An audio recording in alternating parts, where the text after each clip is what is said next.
So SEM ni patutnya ada 9 lah kan? Ya, betul. Sepatutnya 9. 9 lah. So ada 2, 3, 4, 5, 6. Baru 6. 3 orang lagi. Siapa lagi 3 orang? Kalau ikut sini, Ustaz Rahman as leader dengan Asma. Asma tak masuk lagi. Saya nampak dia keluar grup. Kenapa? Tak pasti, Doktor. Semua grup dah keluar. Oh, handphone problem tu. Mungkin lah. Ah, Cuba saya call dia. Dia tak perasan kelas hari ni sebab tadi dia ada tak dalam kelas? Tak, dia tak masuk. Oh ya, kenapa kan? Kontak tak? Takut dia ada masalah apa-apa kot.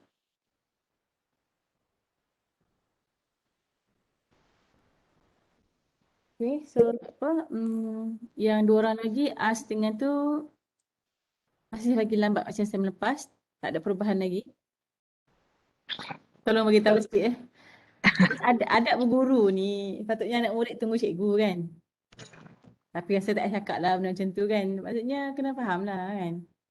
Tadi kelas tadi ada tak? Ada. Ada, dua-dua ada. Patutnya terus je lah masuk sini kan.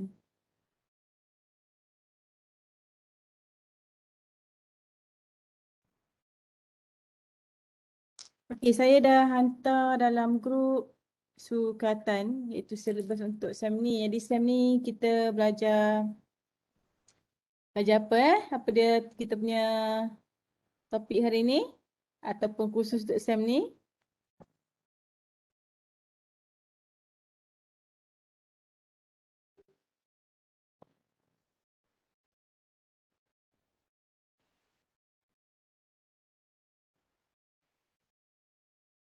Dapat tak silibus tu? Cuba buka tengok silibus tu. Apa tajuk silibus kita?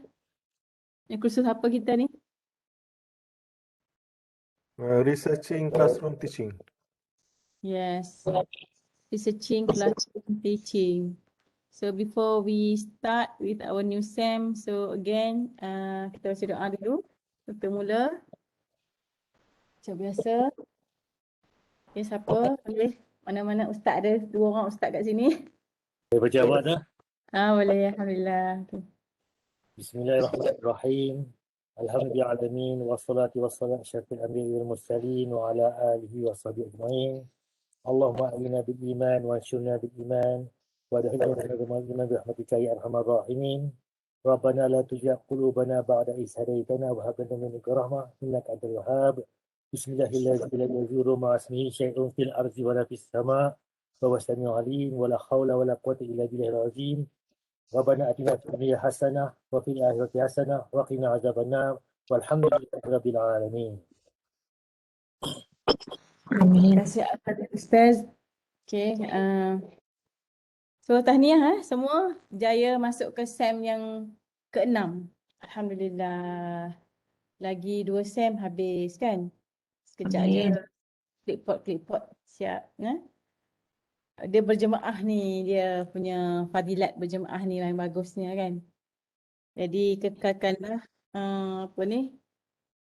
Semangat kesetiakawanan tu, semangat berkohort berjemaah, semangat bantu-membantu. Saya rasa baguslah bila berkohort ni Sebab memandangkan you all semua pun dah ada pengalaman. Cikgu-cikgu semua. Saya rasa dah tahu dah cara nak collaborate effectively, nak cooperate effectively menggunakan pengalaman yang berbeza. Masing-masing ada pengalaman berbeza, jadi himpunkan pengalaman tu, perkasakan dia jadi boleh membantu dalam menyiapkan kerja kursus lah.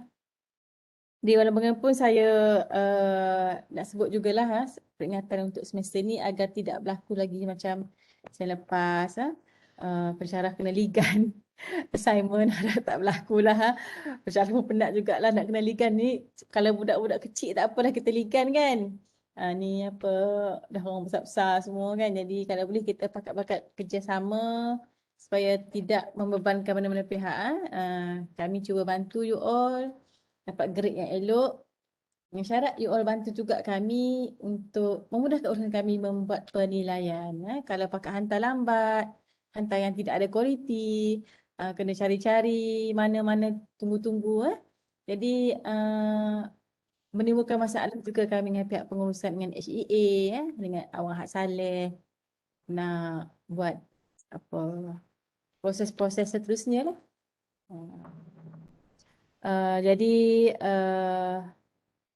saya yakin lah you all boleh grad with flying colours.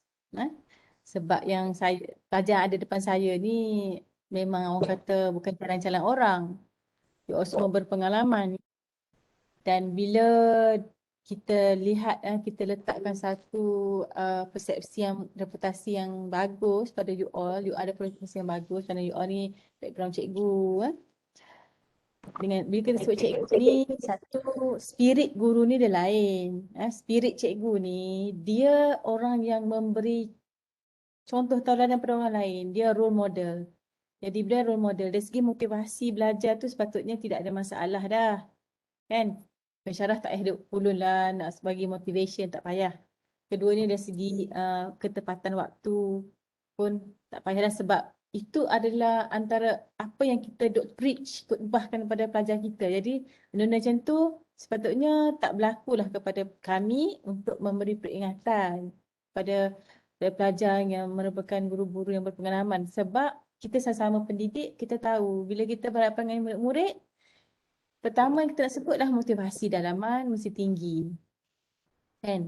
Jadi saya pun tak payah duk belatir banyak pasal tu sebab saya berhadapan dengan cikgu yang memang self motivation dia, self esteem dia is very high. Jadi saya pun rasa tak terbeban lah dengan you all setakat 2 SEM dengan Shi dah SEM dengan you all 2 SEM, di dah 4 SEM. Saya mengajar terlibat dengan PDP, PDD, jadi saya bersyukurlah tidak ada masalah lah dari segi motivasi. Cuma dari segi motivasi untuk menengkapkan kerja khusus dalam kualiti yang dikehendaki. So maksudnya kita ke arah kualiti sekarang. Jadi kalau hantar assignment, semak dulu yang pertama sekali. Orang kata yang paling superficial sekali, kita tengok kualiti dari segi conventional writing, writing convention. Writing convention ni maksudnya punctuation, ejaan. Tak sepatutnya berlaku sebab kita dah EDD dan sekarang dah semester 6. Semester 6 ni patutnya you buat kerja tercermat, teliti. Typo error tu elakkan. Ayat-ayat tergantung tu elakkan. Titik noktah mana-mana tu memang tak perlu berlaku. So it must be very meticulous. Your work must be very meticulous, cermat, berhati-hati sebelum submit. Sebab bila saya pensyarah terima kerja yang ayat tergantung, noktah tak tahu kat mana, tak tahu apa nak cakap tiba-tiba. Habis macam tu je. Cakap tu hujah dia tak sampai. So itu basic things yang you all kena tengok. Itu belum masuk lagi pada academic style of writing. Penulisan akademik. Penulisan akademik ni dia kena critical. Itu kena semat hati. Di mana kritikalnya voice kita? Voice kena ada.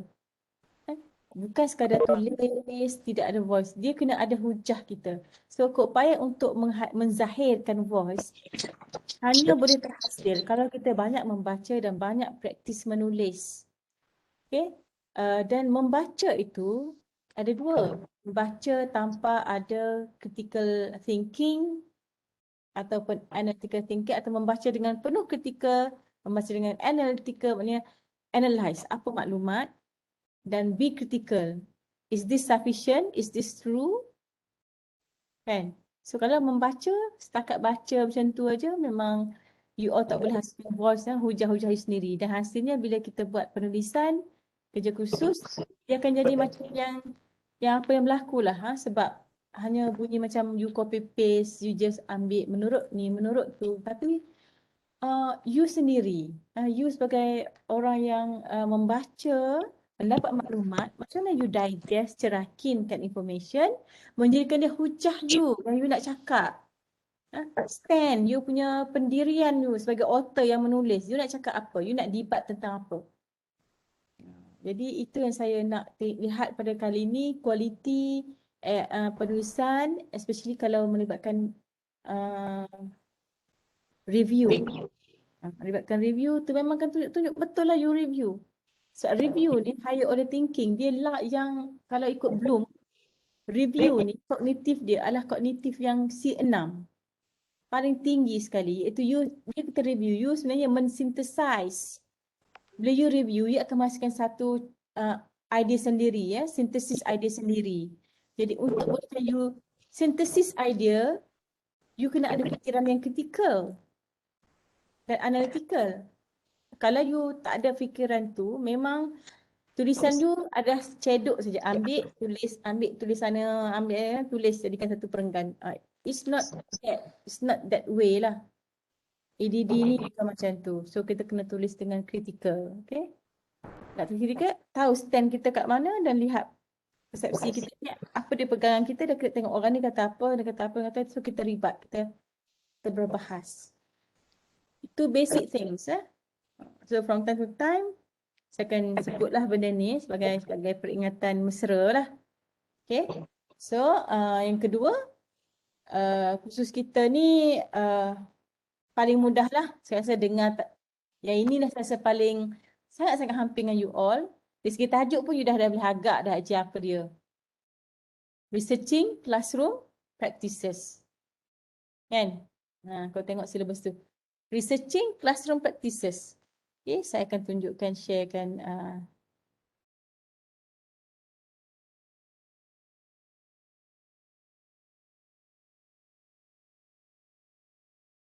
Ini silabus.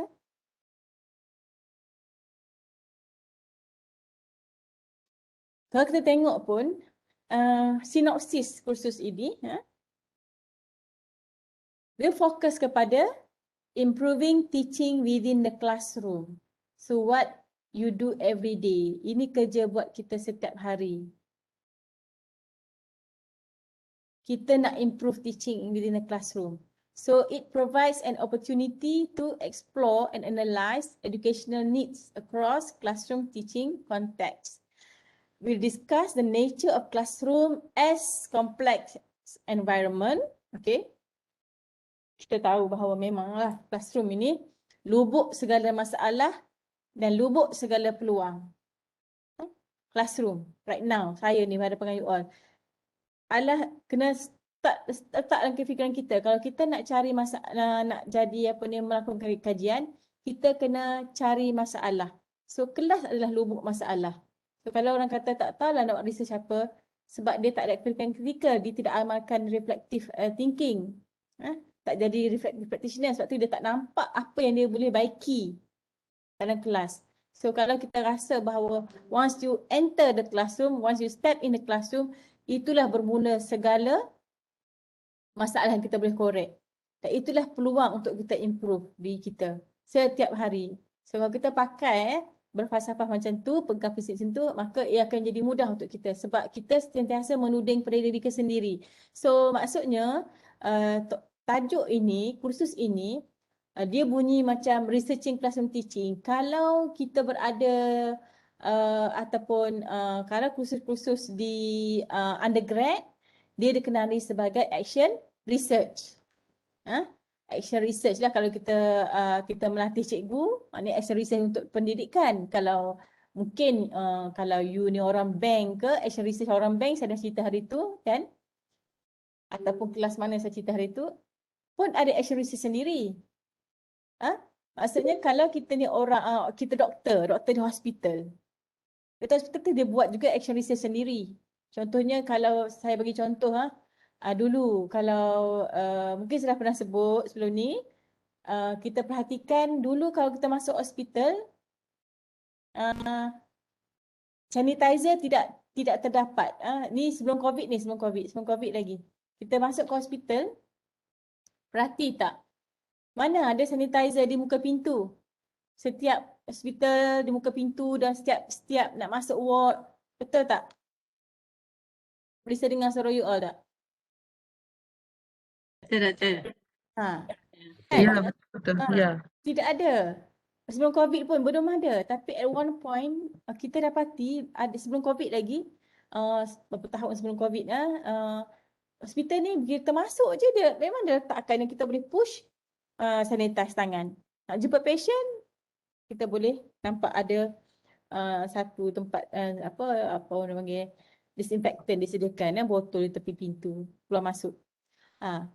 Jadi sebenarnya kenapa kita dapati ada perubahan dari segi fasiliti sanitizer di muka pintu yang dulunya kita tak nampak pun dulu. Kenapa berlaku begitu? So, dipendekkan cerita, ini kerana berlakunya action research. So, action research ni is kind of R&D, research and development. Okay? Dia adalah R&D. Kalau practitioner, pengamal, doktor juga pengamal, doktor atau orang pegawai perubatan adalah pengamal perubatan. Okay, guru adalah pengamal pendidikan. So, semua orang yang merupakan pengamal kepada satu profession, mereka memang perlu buat action research, kajian tindakan. Kajian ke atas tindakan-tindakan yang dibuat. Dan sehari-hari apa practices dia. Okay, doktor di hospital. Dia keluar masuk ward. Ward tempat yang banyak kuman, germ, penyakit. Jadi, bila berlaku jangkitan dalam kawasan sekitar kerana mereka bekerja keluar masuk kan, balik rumah dan sebagainya. Nurse pun begitu. Jadi bila berlaku jangkitan, mereka buat kajian. Bagaimana penyakit ini boleh berjangkit? So, satu kaedah mencegah daripada penyebaran kuman daripada hospital keluar, kuman-kuman yang simple je ni yang tak perlu pun disebarkan keluar. Kalau ambil action yang tepat. Jadi mereka fikir kalau kita sanitize tangan kita keluar masuk dan setiap pelawat pun kena diwajibkan sanitize, maka tidak berlakulah jangkitan. Orang melawat jumpa sakit dan nak keluar dia sanitize dan dia balik rumah dia selamat. Itu before COVID. So dah ada tindakan yang diambil untuk mencegah berlaku penularan penyakit, jangkitan penyakit. Dulu flu lah, H1N1 sebagainya, penyakit benar berjangkit. Jadi pengamal perubatan memang dia selalu on the go dalam researching their own practices, their own actions, their own deeds. Dia pun on the go. Sebab itu kita tengok cepat berlaku perubahan-perubahan tindakan dalam di bidang perubatan yang kerana mereka terdedah kepada pelbagai yang kata uncertainties, lagi kompleks uncertainty, lagi buka world, dia punya world dia lagi buka lah, lagi volatile semua kan berbanding pendidikan. Okay. Apabila berlaku kesihatan manusia terjejas oleh recent pandemic, maka terjejaslah pada pendidik kita. So kita pun sekarang bercakap dalam konteks pandemik sekarang, maka kita pun kena buat action research. Kita mula kena ubah cara kita mengajar, dah mula kena online, dah kena ubahlah kita punya syllabus, approach kita mendekati pelajar, tackle hati pelajar, dah kena ubah sekarang. Assessment kena ubah, tak boleh dah buat secara face to face exam, dah kena buat semuanya coursework secara remote, maya. Jadi kita terkesan kerana ada satu feel yang terkesan, kita pun terkesan. Okey, itu konteks pandemik. Tapi sebelum ini pun bidang pendidikan sentiasa terbuka dengan action research sebab kita berhadapan dengan kepelbagaian murid. Kepelbagaian murid tu dia boleh banyak. Murid ini kepelbagaian dari segi latar belakang, keluarga, sosioekonomi, family, pendapatan family, pekerjaan family, tahap pencapaian atau tahap akademik parents.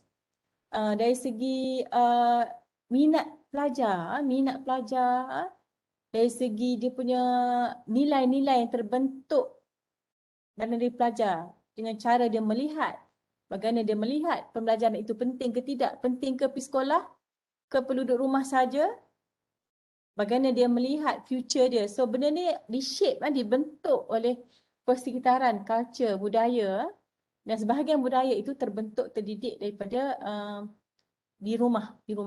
So bila cakap di rumah, sosioekonomi ataupun demografi pelajar itu kita tengoklah pendidikan parents, keadaan rumah dia dan sebagainya.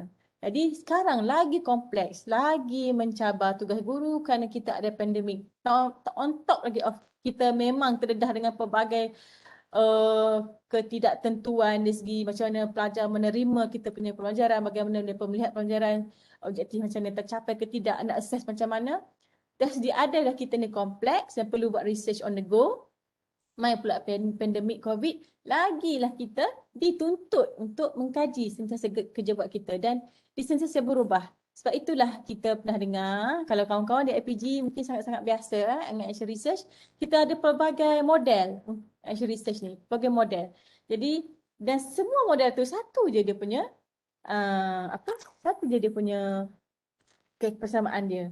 Semua berbentuk kitaran, bentuk loop. Bermakna kita tak boleh puas hati.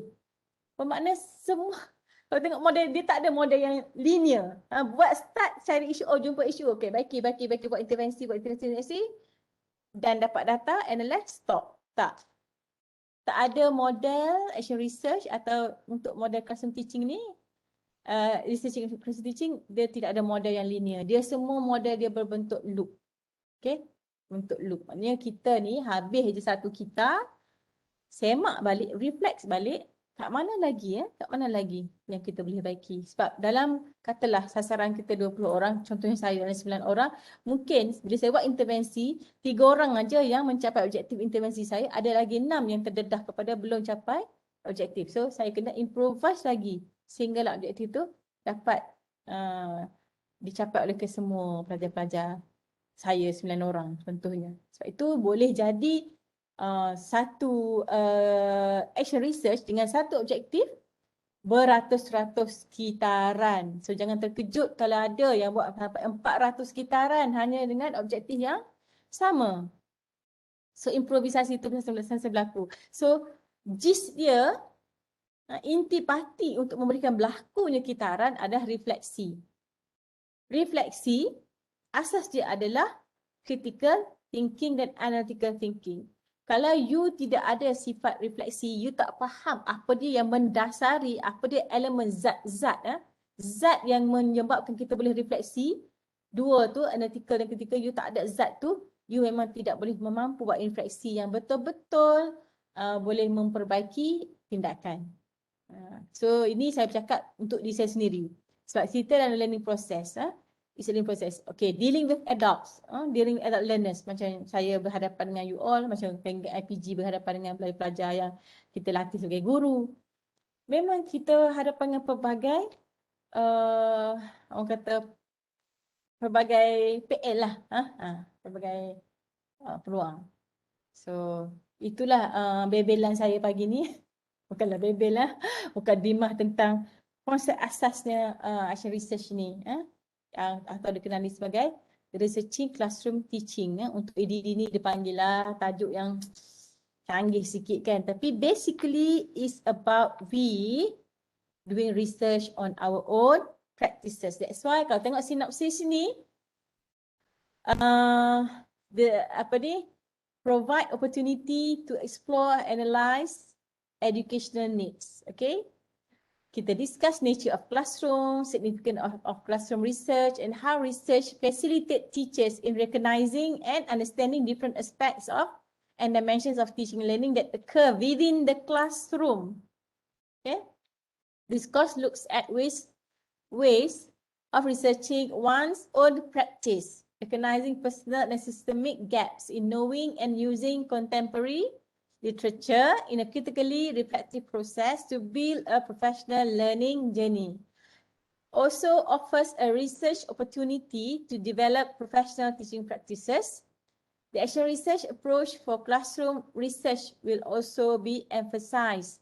The nature of the emerging complex patterns of interaction happening over time within classroom will be analyzed. In addition, the course provides the knowledge to differentiate between descriptions of the classroom observations and their interpretations to help improve teaching. Faham ke? Okey, saya nak tanya pandangan. Apa yang faham daripada sinopsis ini?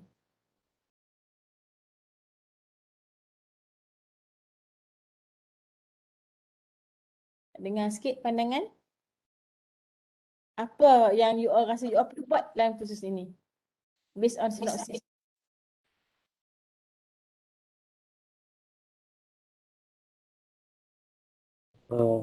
Ada betul. Saya Hmm. cuba kan. Boleh. Saya tengok dalam betul tajuk kali ni lah yang kos kita ni, kita nak kena kenal pasti sedalam mungkin kita punya classroom tu. Dari segi audien kita, pelajar kita, kekuatan guru sendiri, kemudian dia punya prasarana, environment. Jadi semua tu kita nak tengok balik lah. Macam mana kita nak jadikan pembelajaran itu menarik, apa tu, ada dia punya impak dan sebagainya lah. Yang saya faham lah. Okay. Adalah tu tempis-tempias. Nanti kita perbetulkan sikit lagi, kita fine tune sikit lagi. Konsep asasnya dah ada, okay? Kita kena fine tune lagi supaya kita faham roh action research ni di mana. Okay, next. Terima kasih Cikgu Omar.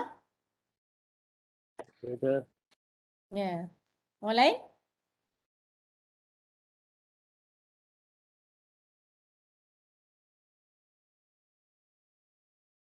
Seorang satu lah, tak dengar?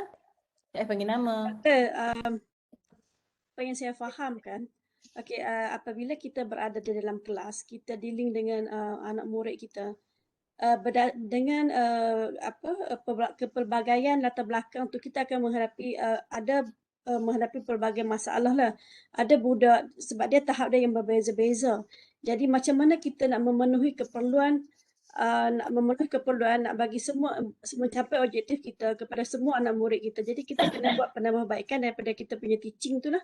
Dengan teaching kita tu, jadi kita kena buat kita sentiasa kena research lah, kena mencari satu pendekatan yang kepada anak-anak murid yang berbeza-beza tu, dia punya dia punya latar belakang dan dia punya tahap pembelajaran dia tu. Jadi kita nak semua orang akan objektif kita tercapai dan objektif murid juga tercapai. Okey. Terima kasih. Okay, orang lain? Doktor saya. Okey, saya sambunglah apa yang kawan-kawan cakap. Okey, bermaksudnya bila kita mengajar pelajar-pelajar dalam bilik kelas, kita melihat keperluan mereka, kepelbagaian mereka. Lepas tu kita kena improve yang kita buat tu dari masa ke semasa, sebab pada masa yang sama improve itu adalah satu, orang kata, journey yang dia kata ni professional journey untuk kita mengembangkan lagi kita kemahiran kita, pengetahuan kita ke lebih tinggi, dan pada masa yang sama kita menjadi lebih profesional dalam mengajar. Okey, bagus. Terima kasih Azrida. Lagi ada lagi? Saya doktor. Ya. Apa yang saya faham lah doktor nah.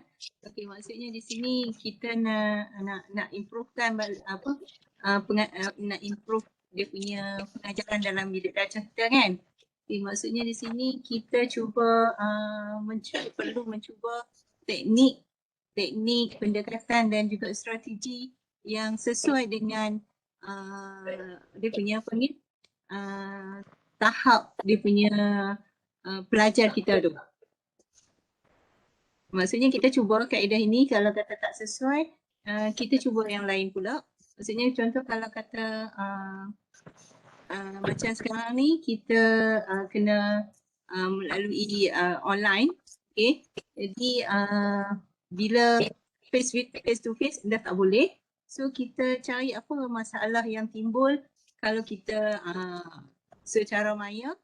Okay, kita cuba nak untuk improvekan di balik punya pengajaran kita ni, nak guna teknik macam mana. Kalau tak sampai, kita ubah cara macam ni. Macam tu apa yang saya faham lah doktor. Okey. Itulah saya dapati. Ada lagi tak tambah? Tambah sikit je. Ya.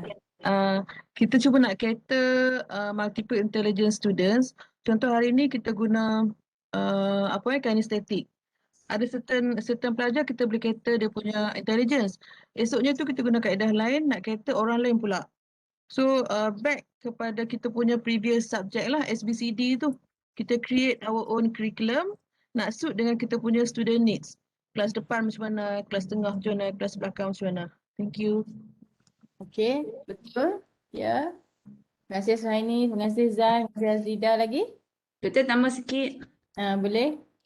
Banyak pun tak ada. Kalau kita tengok pada kos ni, dia lebih kepada memberi peluang dan pendedahan kepada guru untuk dia membuat kajian tindakan.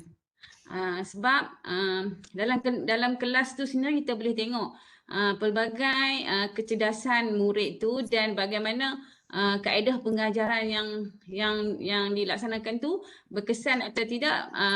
Cikgu tu dia sendiri akan balik semula kepada masalah kenapa murid tu tidak boleh kuasai subjek yang diajar tu. Ini maknanya cikgu tu dia perlu buat catatan anekdot, dia perlu buat refleksi, dia perlu buat pemerhatian untuk penambahbaikan PDP dia. Okey, betul. Terima kasih Ruby. Lagi?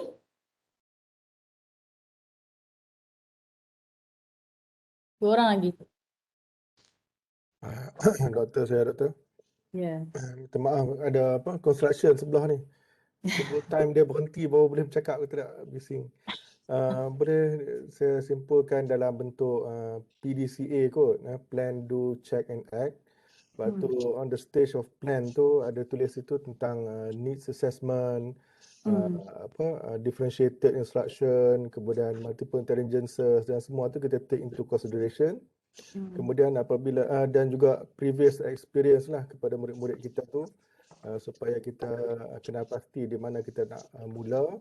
Kemudian apabila kita mula mengajar, kita akan tengok pula dalam peringkat check ataupun kita nak tengok assessment, evaluation, feedback. Kemudian kita buatlah tindakan-tindakan penambahbaikan ataupun act tu, PDCA tu untuk penambahbaikan terhadap semua cara dan juga dengan harapan semua objektif yang kita harapkan itu dapat dicapai. Okey, terima kasih Ustaz. Okey. Lagi? Seorang lagi. Bismillahirrahmanirrahim. Assalamualaikum warahmatullahi wabarakatuh. Assalamualaikum warahmatullahi wabarakatuh. Okey, kalau kita tengok itu bentuk objektif tu, kalau yang tertulis tu ada 4 lah. Tapi kalau kita balik dalam sistem pendidikan ni adalah satu proses yang ongoing, yang tidak akan terhenti dan sentiasa berubah-ubah. Dan dalam kelas tu memang kita mengajar dengan cara yang terbaik dah. Tapi dalam pada itu kita dalam kelas itu kita yang pastinya mesti ada yang multitasking pelajar. Ada yang boleh, ada yang tinggi, ada yang rendah lah, yang tak mencapai objektif. Justru itu kita mencari apa-apa kelemahan atau kekuatan yang ada untuk kita nak upgrade. Bukan saja kelemahan, tapi kekuatan yang kita ada tu pun kita perlu at least kita maintain atau nak upgrade macam mana nak kuatkan lagi kekuatan yang kita ada. Dan kelemahan itu sudah pastilah kita mesti ambil tahu apa kelemahan-kelemahan kita untuk memastikan. Dan dia satu proses yang ongoing. Berarti contoh sekarang dulu kita tak guna webback apa sebenarnya, tapi dalam keadaan sekarang ini kita wajib menggunakan mengikut perkembangan semasa itu sebagai contoh lah. Wallahu a'lam. Okey, terima kasih. Saya dengar dah 88 orang beri pandangan. Okey, maksudnya ada idea tentang apa maksud kita research our classroom practices ni. Kena ada idea. Cuma jangan lupa bila kita nak start mengkaji tindakan sendiri, apa maklumat kita perlu tahu. Bila kita start off dengan, aku nak kena buat perubahan ni. Tapi apa maklumat kita perlu tahu sebab kita buat perubahan. Pertama yang kita perlu buat. Masalah yang ada kot. Ya. Maknanya kita kena tahu secara tepat di mana masalah yang berlaku. Iaitu mengenal pasti isu lah macam kalau PDCA tu dia start dengan plan kan, plan. Okay, tapi biasanya kalau guru yang dia sentiasa muhasabah diri ni, dia akan terjumpa, dia akan selalu terbuka peluang dia terjumpa dengan masalah dia bila dia selalu buat refleksi. Dia selain yang menentukan bahawa dia upaya buat refleksi adalah bila dia ada pakai kacamata yang apa ni Mak Saleh kata dia kena very highly observant lah. Kalau macam dia tak begitu observant, dia tak membuat pengamatan yang dalam tentang persekitaran bilik darjah, nature of classroom, susunan kelas dia, cara budak dia angkat tangan, cara budak dia mendengar, cara budak dia melihat, cara budak dia respon. Dia tak akan upaya untuk buat cermin diri. Dia tak upaya untuk cermin diri. Okey, dia macam bila kita masuk kelas, kita melihat pelajar kita. Macam saya melihat pelajar saya. Okey, pelajar saya memberikan satu tindak balas yang sebenarnya merupakan cermin kepada apa yang saya buat. Itu yang saya kena pegang. Sebarang tindak balas pelajar-pelajar saya adalah merupakan rangsangan daripada saya. Setuju tak? Siapa setuju? Kan? Yeah. Kita nak lihat tingkah laku yang berlaku dalam pelajar-pelajar kita. Biasanya tingkah laku, simptom yang ditunjukkan oleh pelajar. Simptom tu masalah lah kan. Kalau tingkah laku ni umum lah.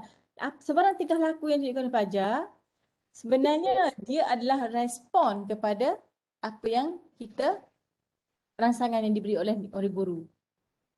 Okay, itu apa yang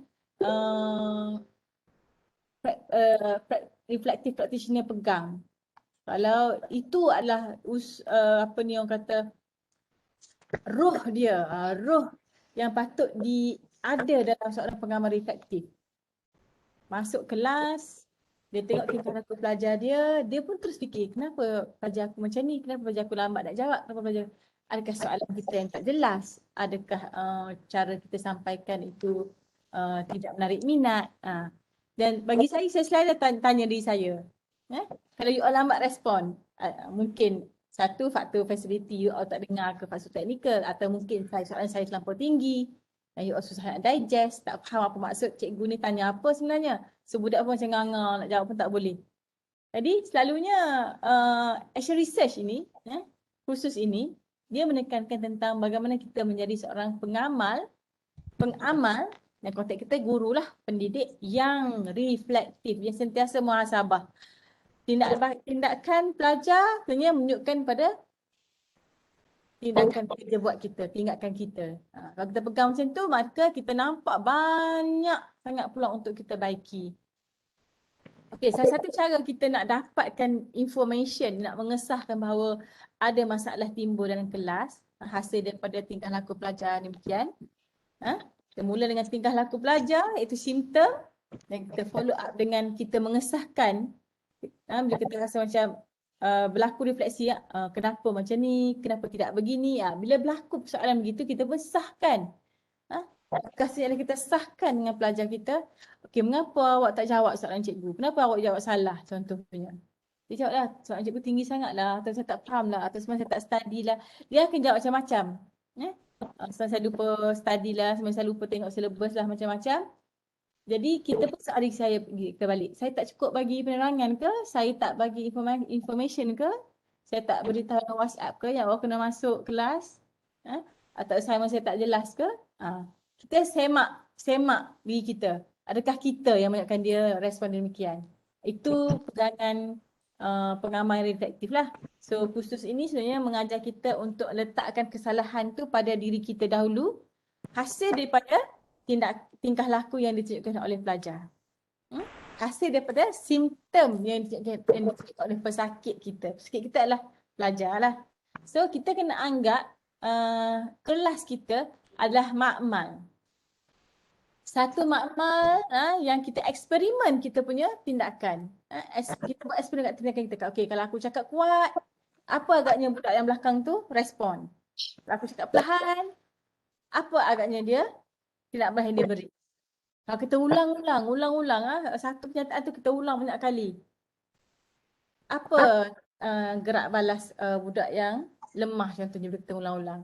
So saya selalu buat macam habis kelas je kan saya buat refleksi. So banyak benda yang saya especially daripada undergrad, undergrad. Dengan postgrad tak banyak apa ni maklumat yang detail lah. Kalau undergrad dia sebab saya bimbing undergrad daripada SEM 3 lagi, saya ambil SEM daripada SEM 6. So perubahan dia menulis refleksi tu dah nampak. So daripada dia tulis yang biasa-biasa, dia tulis lah kaedah yang hari ni saya enjoy kelas, doktor ajar ni, macam tu je. Last sampai sekarang ni kalau saya tengok dia akan begitu spesifik Dia cerita, dia suka tak mana, dia tak suka tak mana, dan kenapa dia suka dan kenapa dia tak boleh capai objektif untuk hari itu. So dah nampak pemikiran pelajar pun makin apa ni orang kata advance sedikit, mula kritikal, dia mula kritik. Kalau dia tak boleh dan dia cuba tengok diri dia juga, salah tu di mana. So, sebab saya melatih pelajar-pelajar undergrad ni, mereka bakal guru. Bakal guru ni dia kena ada refleksikan diri juga. So dengan latihan saya bagi refleksi yang dia tulis refleksi setiap hari tu, tak habis kelas ada refleksi, saya melatih dia untuk dia melihat dia sebagai seorang pembelajar yang aktif juga. Refleksi juga. Saya dia refleksikan apa teknik yang saya guna, yang mana dia suka tak suka. Saya minta dia refleksikan juga bagaimana teknik saya tu yang dia rasa dia boleh ikut, ataupun kalau dia rasakan bagus tapi dia tak boleh nak buat, kenapa. So dia refleksikan kekuatan kelemahan dia terhadap sebarang strategi yang saya pakai.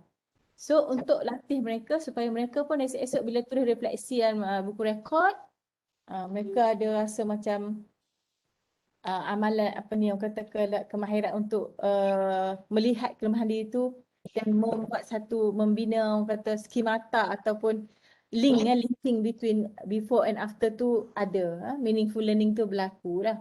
Okay, so saya harap mungkin kita punya budaya kita kot untuk buat refleksi ataupun memberi maklum balas yang berbentuk kritis.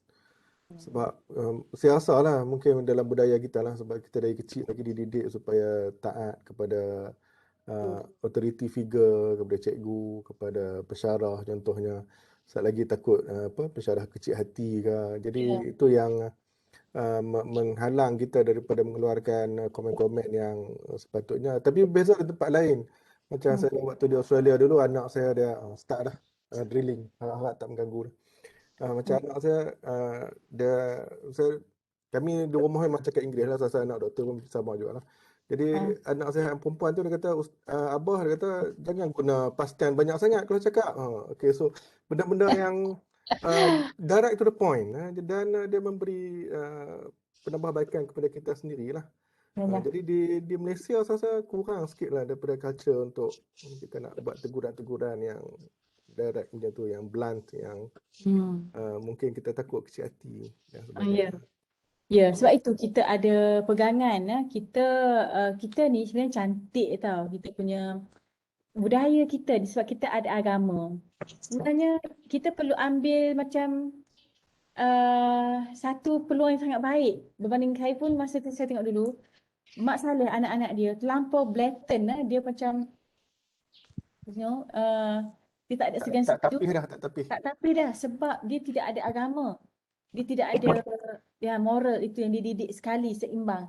Kita yang bagusnya kita, waktu saya kata kita ni nak up sikit je sebab kita dah ada anak-anak kita dan budak-budak kita yang memang menghormati guru. Cuma kita kena bagi tahu dia bila ketika tu bertempat, bila ketika tu dengan ada manner, kan? Contohnya maaf ayah, kalau ayah cakap ni kan? Maksudnya kita kan ada thank you, please. Mak saya guna, tapi bila dia kan. Jadi mungkin macam bila kita gabungkan budaya agama kita dengan kefahaman bahawa kita perlu orang kata criticize dengan cara analytical untuk konstruktif lah dia panggil kan, konstruktif feedback orang kata. Dia akan jadi balance lah. Macam yang saya tengok student saya pun dia balance sebab dia konstruktif punya pandangan. So kita sebagai guru pun kena didik dia orang. Ni bukan kritik, contohnya kritik untuk destroy, kritik destruktif. Kritik yang mana boleh bangunkan kita sama-sama. Dan especially saya kata kalau you nak kritik pengajar, you lihat diri you dulu. Macam mana kan? You lihat diri you macam mana. Adakah you pembelajar yang bertanggungjawab? Ada accountability? Kalau you ingat saya pernah tanya. Soal sidik saya tanya kan. Ingat tak you jawab satu soal sidik? Saya tanya macam mana you lihat diri saya. Last kali saya tanya you melihat diri you pula macam mana. So the gist of the ni adalah kita beri kefahaman pada pelajar.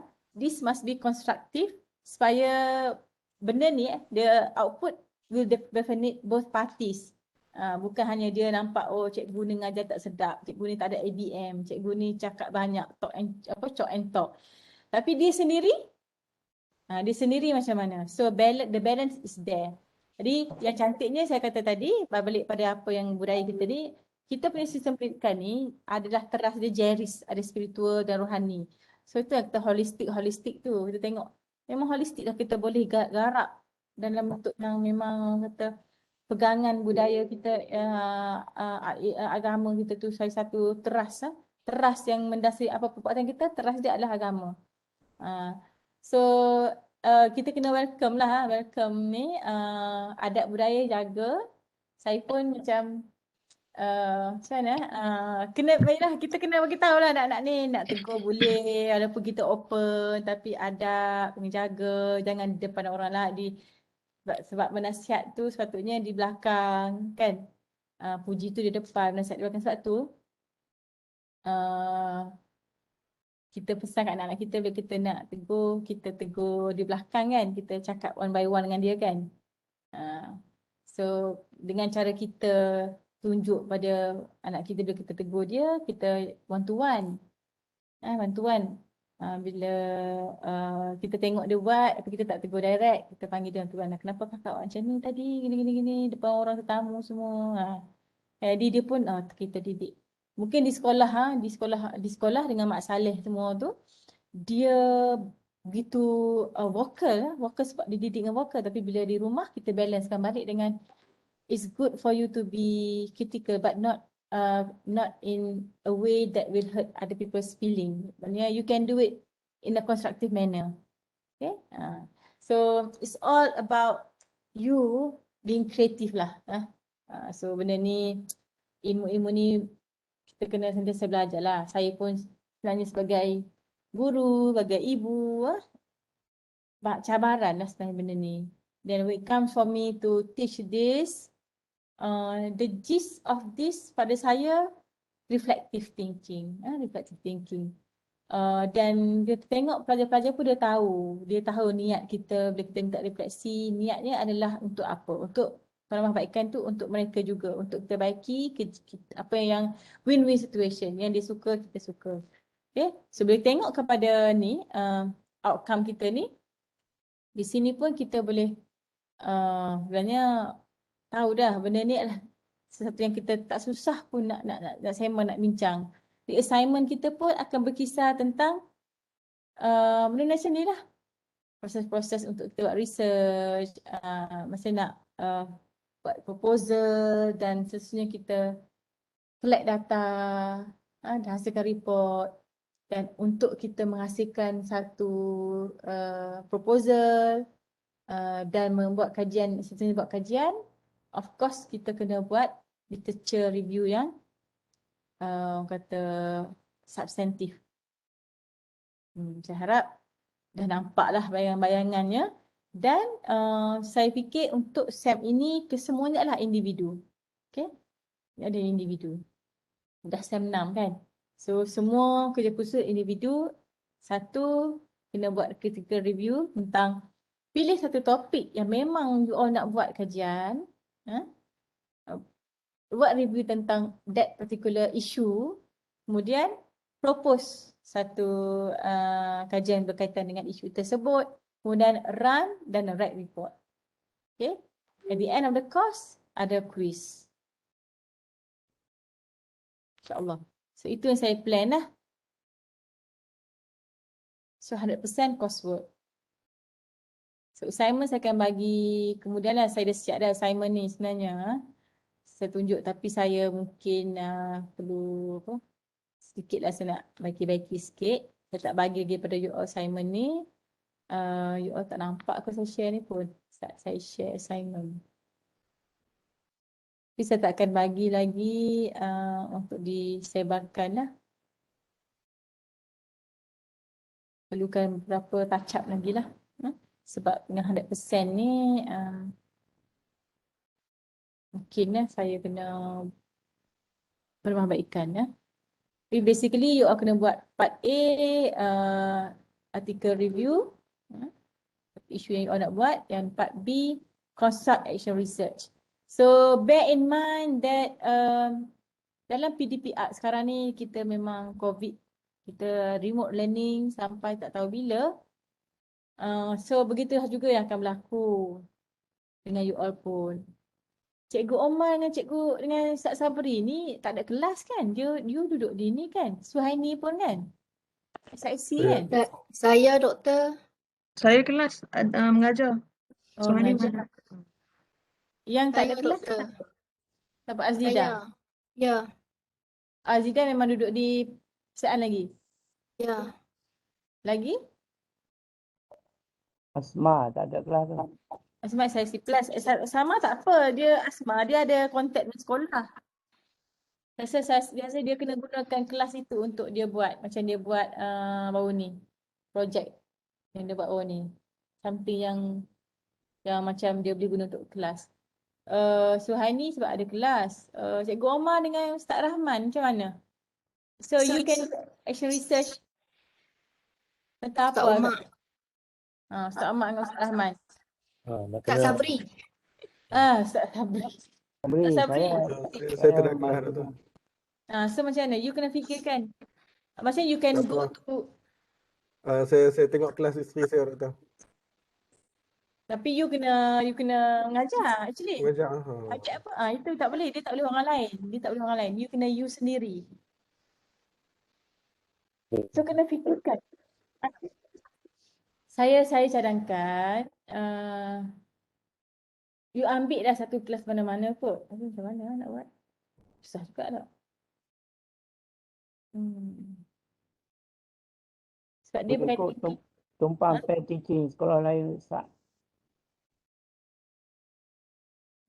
Tapi you kena ada pengalaman nak cari isu. So bila nak cari isu, dia start dengan apa dia previous you. Dia kena mula dengan apa amalan lama. Amalan lama kita apa yang kita perlu buat action research. Macam hospital cakap tadi, doktor-doktor. Amalan lama mereka benarkan keluar masuk tanpa menjaga penyebaran kaedah jangkitan. That's why dia perlu letak sanitizer di setiap pintu masuk. Jadi semua orang nak masuk, pelawat masuk, dia kena sanitize. Dia ada amalan lama. So dia kena bermula dengan amalan lama. So saya rasa untuk Cikgu Omar dengan Ustaz Rahman ni, Ustaz Rahman dengan Ustaz Omar ni, Ustaz Sabri dengan Ustaz Omar ni, dalam PPD tu, kan? Tapi macam dalam PPD tu, assume that it is your classroom lah. So dalam job spec Ustaz Sabri dengan Ustaz Omar, dalam job spec you all, apa practices yang dibuat, amalan-amalan yang dibuat, dan bagaimana nak improve amalan tu? Boleh? Sebab kali nak masuk kelas, rasa jadi kita tipu pula. Sebab Jadi macam berlakon. dia berlakon, tak boleh. Dia kena real situation. Sebab kita ambil ginilah, kita ambil sisi profession lain lah. Sebab action research ni bukan untuk cikgu. Sisi profession lain pun dia pun buat action research di bank. Okay. Saya cerita tak di bank dulu? Ke dengan grup mana? Saya dah banyak grup, saya lupa dah dengan kelas mana saya cerita. Action research bagi orang banking, perbankan. Apa dia action research tu? Sikap pelanggan? Sikap pelanggan ke? Sikap pelanggan menunggu masa yang lama. Saya pernah cerita ke dengan kelas ni? Tak kot rasanya. Tak. Tak pernah. Betul lah tu macam dia cakap. Dulu macam ni. Amalan dulu. Kita pergi ke bank. Apa yang berlaku? Apa kita perlu buat untuk dapat kita? Ya. Kita perlu beratur panjang. So apa action research? Apa tindakan R&D yang mereka buat? Mereka perkenalkan kursi meja. Duduk. Okay, boleh duduk bagi tapi number lah. Mereka buat sistem nombor, doktor. Lepas tu barulah mereka masuk cycle ke berapa barulah jumpa sistem nombor. So berapa cycle mereka buat tu baru mereka jumpa satu sistem tiket untuk mudahkan. But still ada problem di mana patient yang ramai, still tak ada tempat duduk, still kena tunggu lama, macam farmasi hospital. Walaupun gunakan sistem nombor, masih lagi sejam lebih kadang-kadang tunggu ubat. Orang-orang yang pergi tu orang-orang yang sakit. Orang yang sakit, orang yang tak sihat. Jadi menunggu tu bagi orang-orang yang tak sihat tu satu agony lah, suffer lah, penderitaan lah. So itu masih belum tak jumpa lagi cara. Nak dispense macam mana ubat? Kalau mesti kena jumpa doktor, mesti jumpa farmasi yang kena keluarkan. Okay, kalau kita tengok sisi lain pula, the way is kita reduce the number of patients. Itu sisi yang sejagat lah. Kurangkan orang sakit. Boleh kurangkan orang sakit. Maknanya kena ada pendidikan. Diberi pendidikan kesihatan. Elakkan. Prevention is better than cure. Yang pergi tu semua dah perlukan cure. Bukan prevention. Yang memang mereka perlukan ubat dah sebab sedang sakit. So now, pendidikan ke arah prevention so that kita boleh lessen the patients at hospital yang kena ada temu janji dengan doktor. Itu yang education, itu yang health education tu yang itu yang kena buat kita buat sekarang. SOP dengan pandemik sekarang. Educate untuk SOP. Tapi ramai yang belum mengalami, bila belum alami sakitnya COVID tu dia tengok SOP ni macam contoh di surau lah kan. Tempat tutup, congested dengan aircon bertutup, tak ada ventilation. Tapi kita nak lah sebab Ramadan tu satu-satunya tempoh kita nak gandakan kita punya ibadah kan. Pahala berganda. Save apa tak? Save apa? Sebut satu patah ayat, satu word pun dah dapat 10 pahala. Siapa tak mau kan? Siapa tak nak duduk dalam surau jemaah dengan kita dapat berapa puluh kali ganda daripada hari biasa. Semua orang nak kejar. Tapi SOP kena jaga, so ventilation. Jadi pendidikan tu memang it takes the whole level of society, walks of life to start educating themselves individually, start with individual. Patutnya JK surau tengok ventilation tak betul tapi kita nak jemaah kita mari tapi kita ada COVID so kena buat ventilation. Aircon. Tak nak elak kena buka aircon. Tempat tertutup pasang aircon tapi tak ada ventilation. So macam nak elak jangkitan.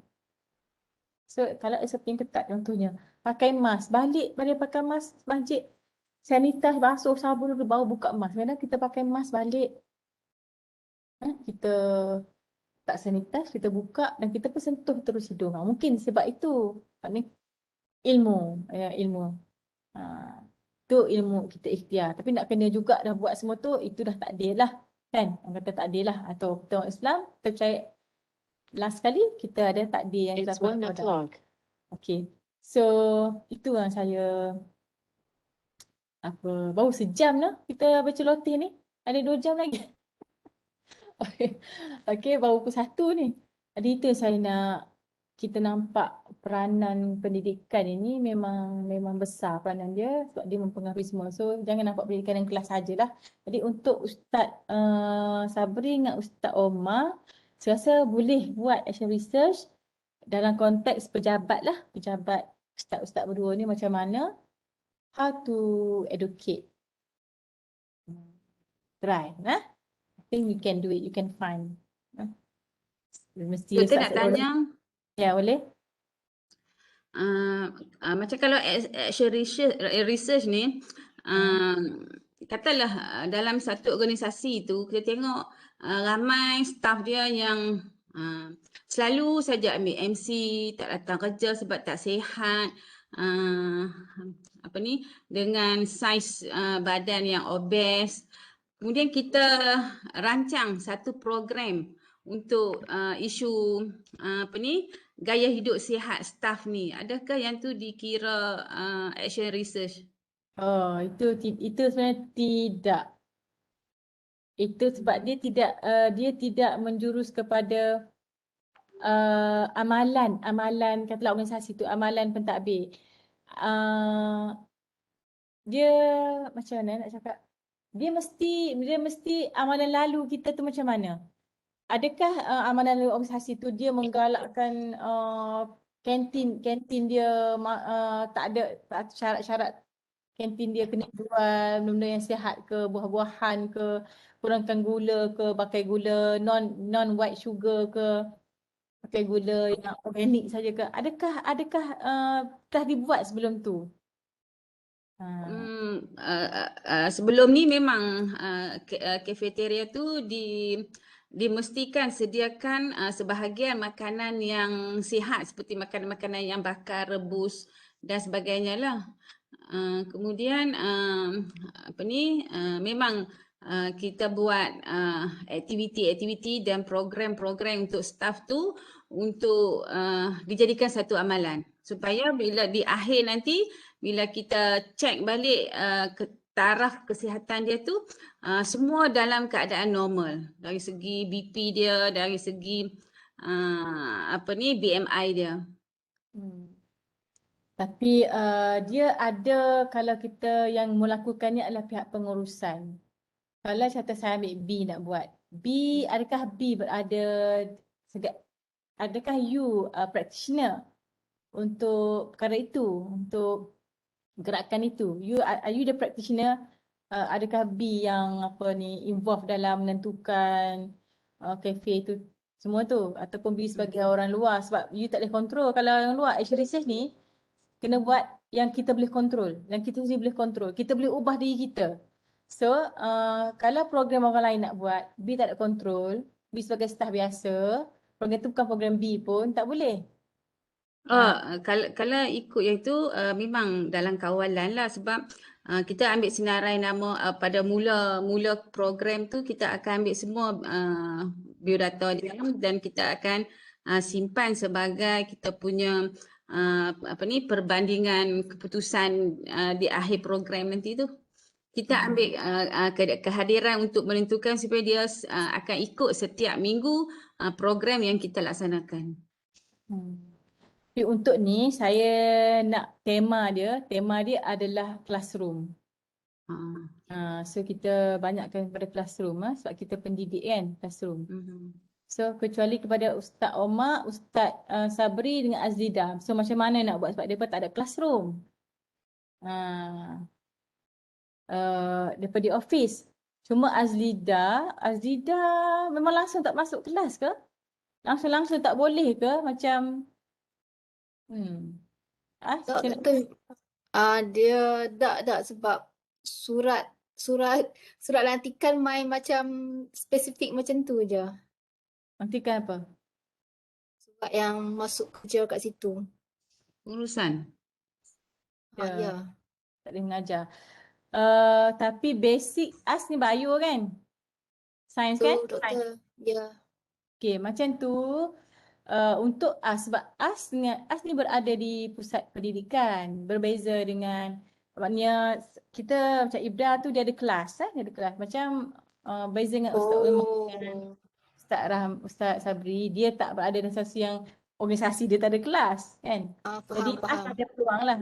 So AS ada peluang, AS kena masuk tandem teaching dengan pensyarah sains. AS masuk, AS minta nak masuk sekali tandem teaching.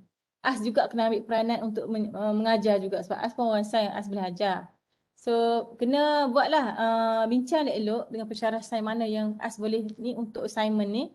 Yang AS boleh rancang sama, AS boleh action out dulu dan tengok amalan itu macam mana dan baru buat action research. You kena minta izin lah untuk mengajar lah kot. Tak tahulah macam mana. Sebab kena dalam platform Google Meet kan. Orang pun mengajar kan. Ya, insyaAllah sekarang depa exam lah doktor. Buat exam. Bila InsyaAllah buka SEM. Buka SEM ni bila buka? SEM ni lagi bulan 6 buka dah lah, tengah bulan 6 kot. Minggu esok last week untuk exam, lepas tu depa cuti dalam bulan 6 ni jugalah buka. Tak ingat tarikh. So khusus kita habis 12 bulan 8. Kan? Khusus kita habis 12 8. So untuk bulan 6 ada per minggu. 2, 4, 8, lebih kurang 10 minggu untuk AS. 10 minggu untuk AS run out lah. So boleh lah. Bincang InsyaAllah. kenalah kena masuk kelas. Buat dulu, jangan terus buat action research. As kena mengajar dulu sebab As tahu apa dia kelemahan. Boleh cari apa dia, buat refleksi.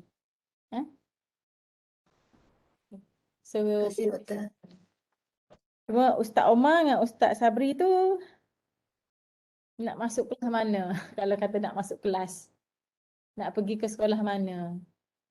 Tapi Ustaz Omar macam Ustaz Sabri ajar adni nilai-nilai moral dan Ustaz Sabri pun ajar bahasa Arab.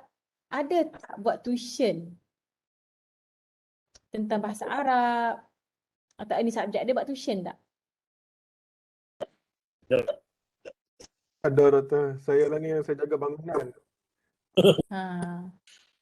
Saya buat Oh, sekolah kelas bangunan. kafar pun tak ada lah sekarang tu. Ada ke tak kelas kafar? Kalau tak ada. apa mengajar di surau di masjid. Umar ada halaqah surau dia, saya tak ada. Ya, Doktor. Apa dia? Tak dengar. Sekarang ni masjid tutup. 12 orang saja boleh pergi solat. Oh, Ustaz ada buat macam halaqah ke usrah ke? Tak ada lah pula sekarang ni. Dah PKP kan. Online? Online pun tak ada. Tu duk tengok ustaz buat kuliah subuh lah apa lah tu. Itulah sebelum PKP boleh lah. Sekarang dah PKP, masjid dah tutup. Tu orang tua-tua pun dah ada online ni kan. Kalau kita muda-muda boleh lah bagi masuk grup online. Okey, kalau macam tu buat kelas Quran lah, kelas majlis Quran boleh? Online. Dengan geng-geng ni lah, dengan geng-geng EDD ni. Buat kat kami je lah ngajak tajwid. Try tengok. Boleh tera mereka lah. Okay.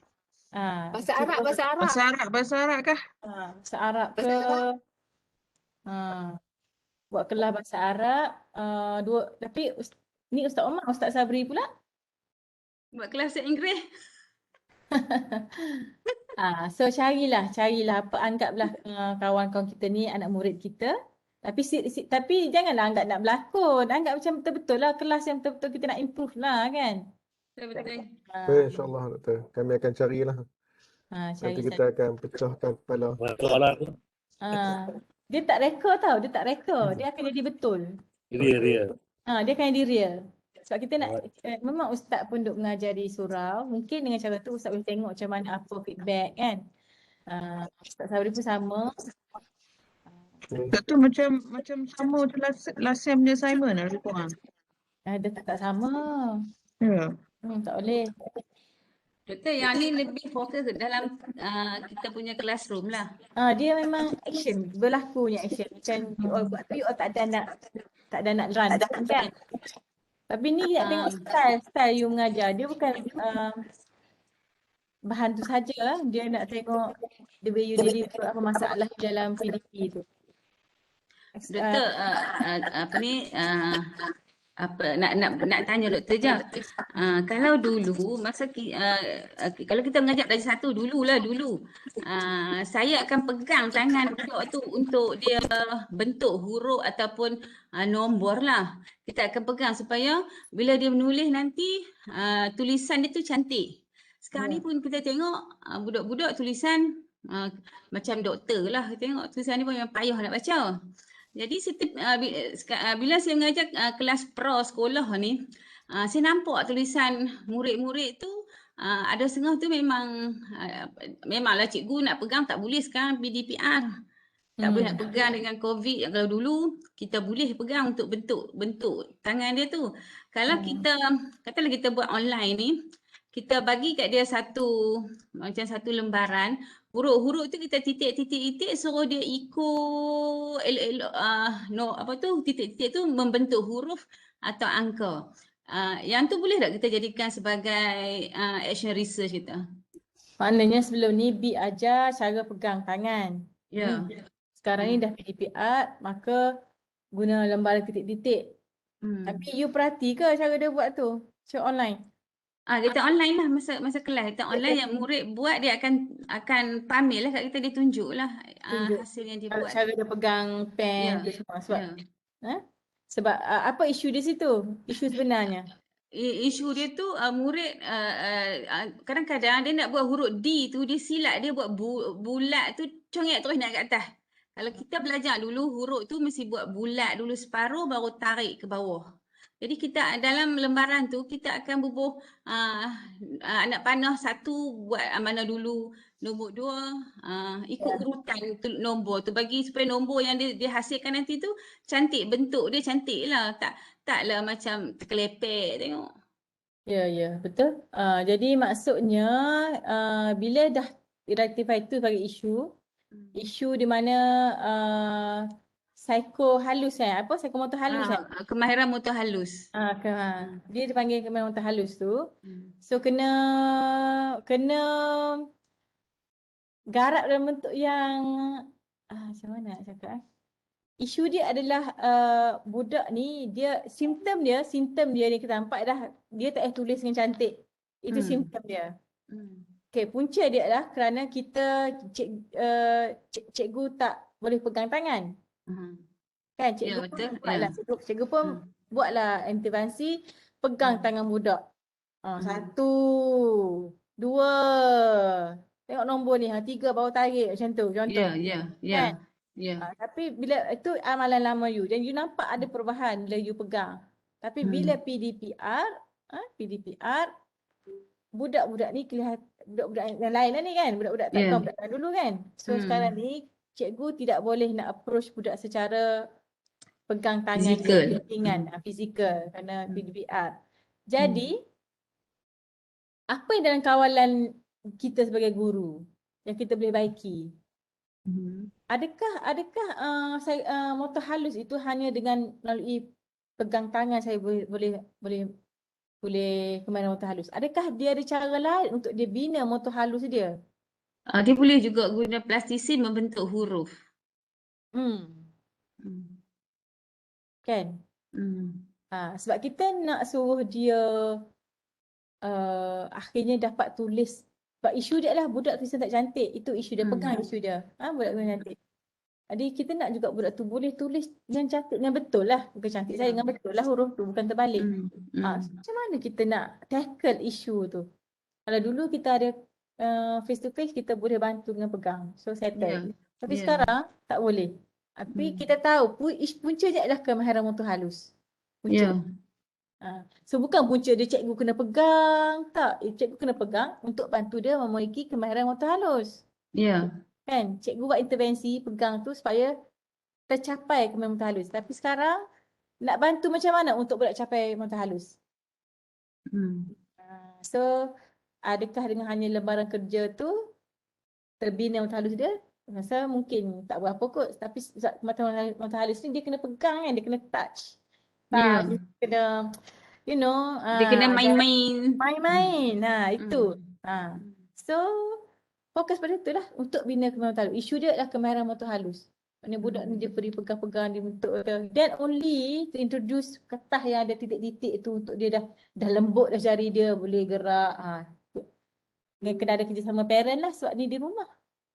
Yang itulah yang macam doktor kata tadi tu dia habis satu pusingan, buat lagi satu pusingan dan akhirnya terhasil tulisan murid tu atas lembaran yang kita buat huruf titik-titik tu. Ya, betul. Maksudnya stage by stage lah. Kalau you nak buat sekaligus tu takut tak capai kot. Satu cycle tak capai kot semua tu. Kalau macam kata berbantukan waris kat rumah tu, dia boleh je ambil tepung dulu buat dough tu. Tapi dia kena demo dalam kelas PDPR tu. Dalam PDPR tu dia kena demo di depan B lah tunjuk. Kena dia buat, tunjuk dia. Plus situ depan kita dia buat. Kita buka on video. Macam tu. Maknanya dengan berpandukan kita jugalah. Ya, memang. Pada aktiviti tu. Kita tunjuk kat dia, okay ni bulatkan jari you. So macam mana kan tak boleh pegang. Sebab isu kemahiran motor halus. That's how you tackle the issue. So memang superficially kita nampak macam isu dia macam ni. Tapi kita kena unbury. Macam bila kita bincang ni kita nampak unbury dia, isu dia adalah sebenarnya kemahiran motor halus. So macam mana nak tackle kemahiran motor halus ini? Sebab in the end akhirnya bila dia dah ada kemahiran itu, dia boleh menulis tulisan dengan cantik dan tepat. Okey. Saya harap membantu lah tu.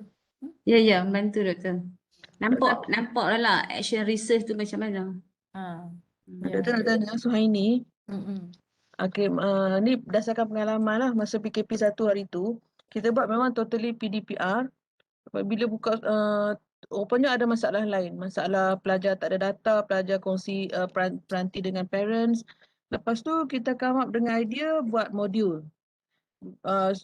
Bila masa kelas PDPR tu kita beritahu pelajar, okay buat modul muka surat berapa. Once buka sekolah, budak tak jawab pun modul tu. So this time around, memang awal-awal kita prepare modul. Lepas tu yang saya buat sekarang adalah bila lepas kelas PDPR saya beritahu okay, buat muka surat berapa, tangkap gambar terus hantar dalam Padlet. So sekarang sebab from that saya ada record dan saya boleh trace siapa yang pelajar yang buat, mana pelajar yang tak buat. Dan dari situ kita dapat tahulah yang masalah-masalah lain. Tapi normally kalau kelas tu 30 orang, saya rasa dalam 20-25 orang yang membuat. Dan memang mereka upload gambar. Sebabnya buka sekolah hari tu terus tunjuk PBD siapa yang saya tak boleh nak bagi semua tu kan. So dia pernah nampak kesan kat situ. So saya rasa dengan on the spot suruh pelajar upload gambar tu, benda tu membantu pelajar untuk macam stimulate dia nak jawab lah. Adakah itu as a research Doktor? Ya, macam tu action research. Sebab you membaiki amalan you. Okay, thank you. Kan nampak tu amalan kita baiki. Ya. Dan akhirnya nampak terlihat dalam tingkah laku pelajar itu telah berubah. Okay, thank you. Kawan-kawan dengar tak? Itu contoh action research sebab kita dan kawalan kita boleh kontrol benda tu. Ya. Perubahan-perubahan kita buat tu kita boleh kawal. Saya harap beri idea lah pada orang lain ya. Okey, Doktor. Nampak kan? Ni Ustaz Rahman macam mana? Okey, insyaAllah kita boleh buat saya ada kelas lah. Semua sekarang ni memang cuti, tak ada kelas. InsyaAllah lepas ni boleh kita proceed. Boleh saya proceed lah. Saya harap tak ada masalah terutamanya bagi pihak IPG lah. IPG pencarian IPG semua orang ni sebab mereka duk belajar research. Cuma 2-3 tahun belakangan ni je yang kita tak stress on action research untuk kerja kursus, untuk SEM 6 kan. Untuk apa dia? Requirement untuk grad tu kat action research. Tapi sebelum ni memang requirement untuk grad Bachelor of Education adalah action research. Memang sekarang ni IPG pun memang ada action research tu. Yelah memang tapi masih open kan. Dia orang tak wajib kan? Wajib balik dah. Kena wajib buat satu kursus untuk action research. Siapa dia pensyarah? Tak, itu student lah. Lah, tu saya kata wajib balik ke? Gitu kan bukan kata dah open pada 5 jenis design. Dia buka semua. Termasuk. Kami punya tak.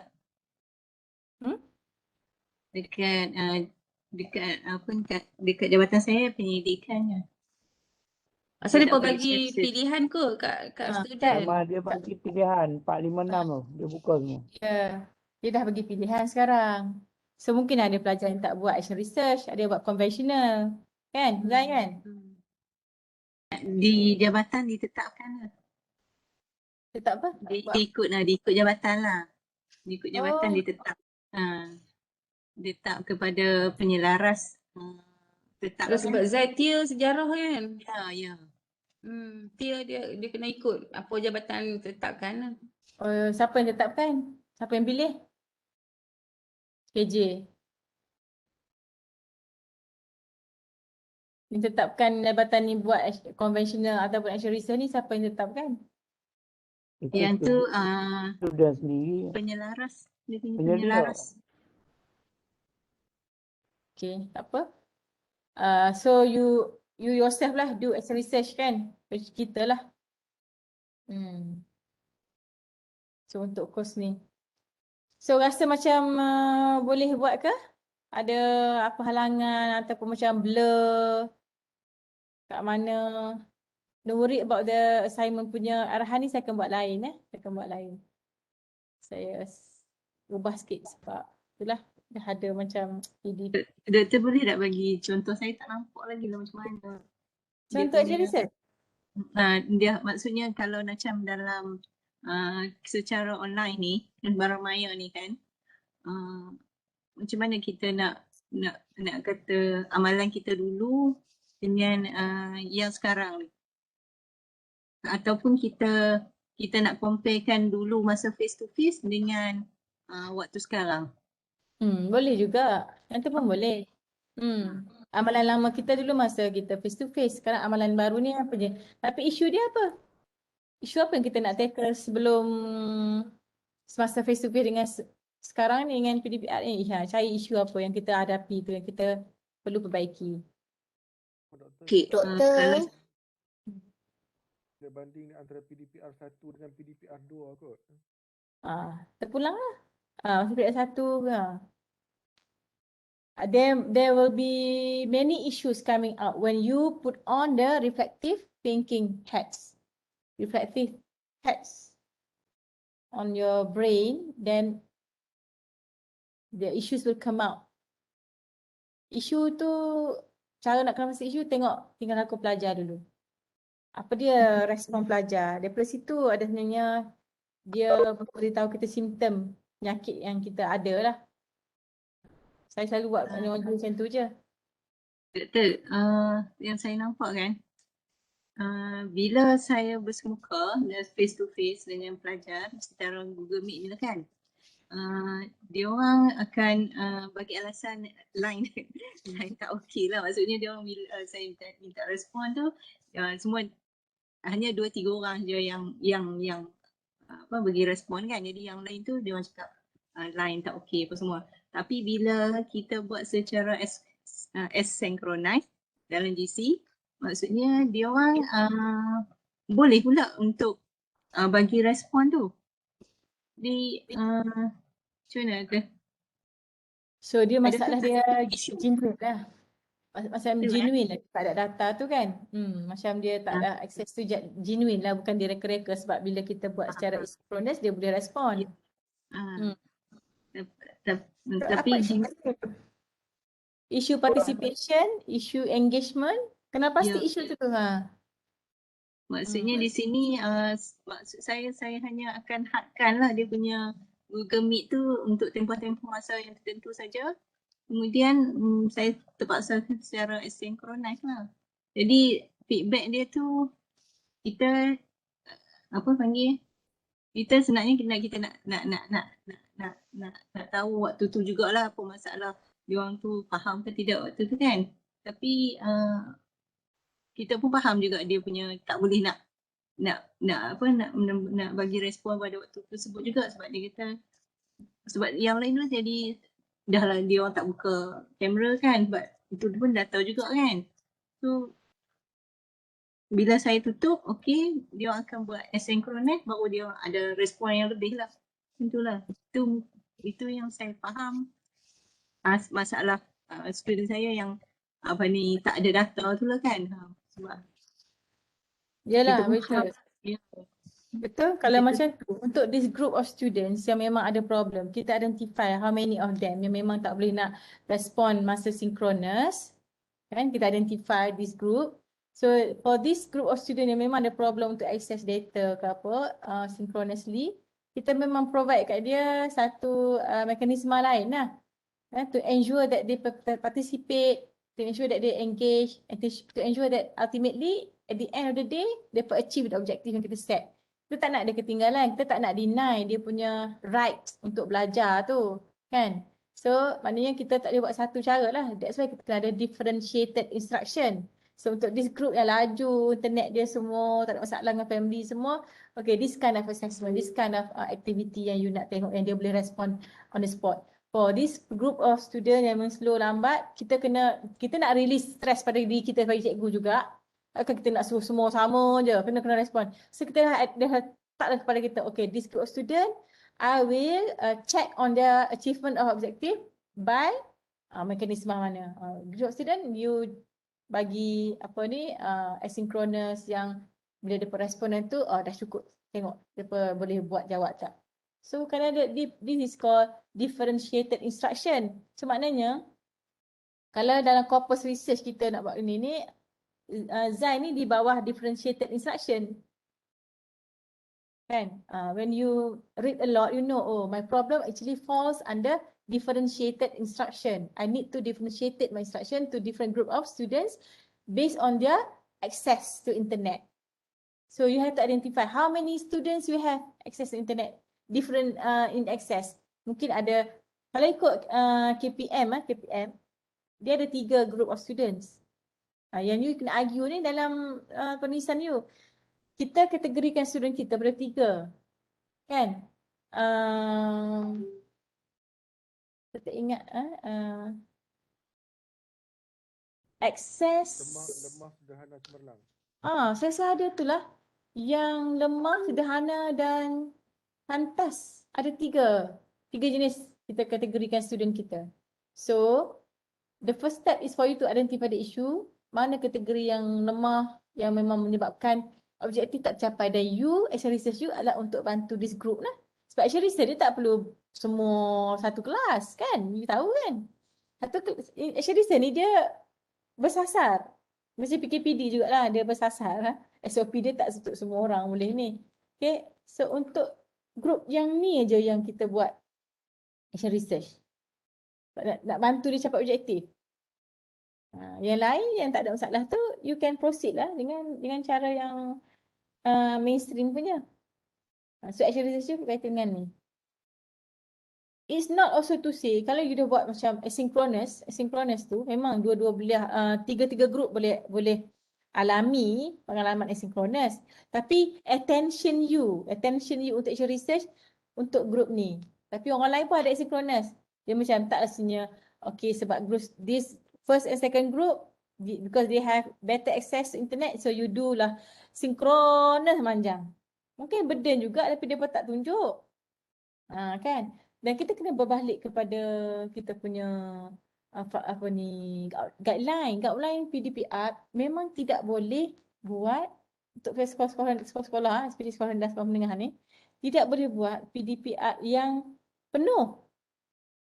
Tak boleh penuh actually. Bukan kata kena ada asynchronous juga untuk menengah rendah ni sebab diorang ni access to internet dengan adik-beradik yang ramai, situasi di rumah tu tak boleh. Tapi kalau adult learners dibenarkanlah sebab kita macam you all ADD, PhD kan, mau bekerja kan, ada office sendiri, apa semua, boleh manage, you punya internet data, ada handphone semua, tu lain. So kita ada garis panduan untuk PDPR. Kalau di UUM pun, untuk undergrad, kami ada cara dia. Kalau 3 jam, kami undergrad 1 jam setengah je. Kan? Mungkin yalah, kita ada macam 1 jam setengah je satu kelas. 1/2 jam boleh kita macam face to face. Lepas tu kalau bagi orang ada problem, dia benarkan untuk sejam itu asynchronous dan 1/2 jam balik wrap up kalau perlu. Ataupun budak hanya hantar dalam mana-mana ni. Boleh. Tapi ramai pensyarah dia suka buat direct one and a half sebab pelajar dia tak ada masalah kot. Jadi yang ada masalah dia guna cara lain. Dia record lecture bagi pelajar untuk ikuti lecture tu kemudian. Kalau kat IPG tak lebih pada 40% betul untuk PDPR online. Dia takut beban lah kan. Kami di UM pun untuk undergrad memanglah kita di UM macam tu juga untuk undergrad ada had dia. In fact dalam kita punya OBE pun untuk EDD postgrad pun kita rancang macam tu juga. Kita rancang kalau pelajar ada masalah, we are actually have freedom to be flexible kan. Sebab tu direkod tujuannya supaya untuk cater for that problem lah. Those yang ada problem at least dia follow lecture kita. Boleh je macam 1/2 jam buat tapi macam kita EDD kan banyak subjek nak cover, nak bincang kan. Kita banyak more perbincangan macam ni. So dan you apa tak ada masalah sangat. Kelas pun kecil, kelas dia orang tu besar. Saya sampai ada 60 student. So ada yang boleh dan tak boleh, ada yang tak dapat, tak dengar. So bila ramai masuk, nak on video semua tak boleh. So untuk group tu memang saya tahu dah identify yang memang ada masalah. Kita dah bagi cara lain, alternatif. Syarat membantu Zai. Zai dapat risau je. Kita tak nampak nak buat dia punya apa benda, dia punya action research untuk saya punya kelas tu. Sebab apa panggil, dia sejarah ni dia agak dia bukan sekat So maksudnya sekarang Zai ada masalah untuk buat synchronous sebab ada student dia. So it's impossible for you to combine them all. Tapi budak tak ramai kan? Kami ada 111 orang. Oh. Saya 4 kelas. Okey. Tapi jadual lain lah. Tapi bagi saya sebab saya pun memang tetapkan kalau kata synchronize tu untuk Google Meet tu dalam 10 minit saja. Ya, lepas tu saya akan guna Google Classroom tapi masih lagi secara saya memantau secara synchronize juga walaupun dalam GC. Okay, maksudnya masih masih kelas dalam GC. Maksudnya bukan kita maksudnya bukan kita tinggal satu-satu masa kan. Kita hanya tidak secara secara bersemuka macam ni saja. Kemudian kalau kata macam tu dia orang akan okey. Dan juga untuk kalau buat aktiviti interaktif tu macam buat dia orang buat Kahoot ke Quizizz ke Quizlet ke itu memang dia orang sangat suka lah. Mungkin sebab subjek sejarah kan, sebab banyak dia nak kena dia orang punya ni kan. Tapi kalau bentuk-bentuk yang macam tu dia orang memang suka. Tapi kalau untuk saya nak tanya balik pembincangan pemikiran kreatif tu dia orang tu maksudnya orang yang sama saja yang akan akan bagi respon, akan bagi dia punya bagi idea yang lebih berkembang lah, maksudnya bukan maksudnya mereka ni yang katanya tadi tak boleh nak tak respon tu masa GC synchronous, tapi kalau Quizizz Kahoot dia boleh respon.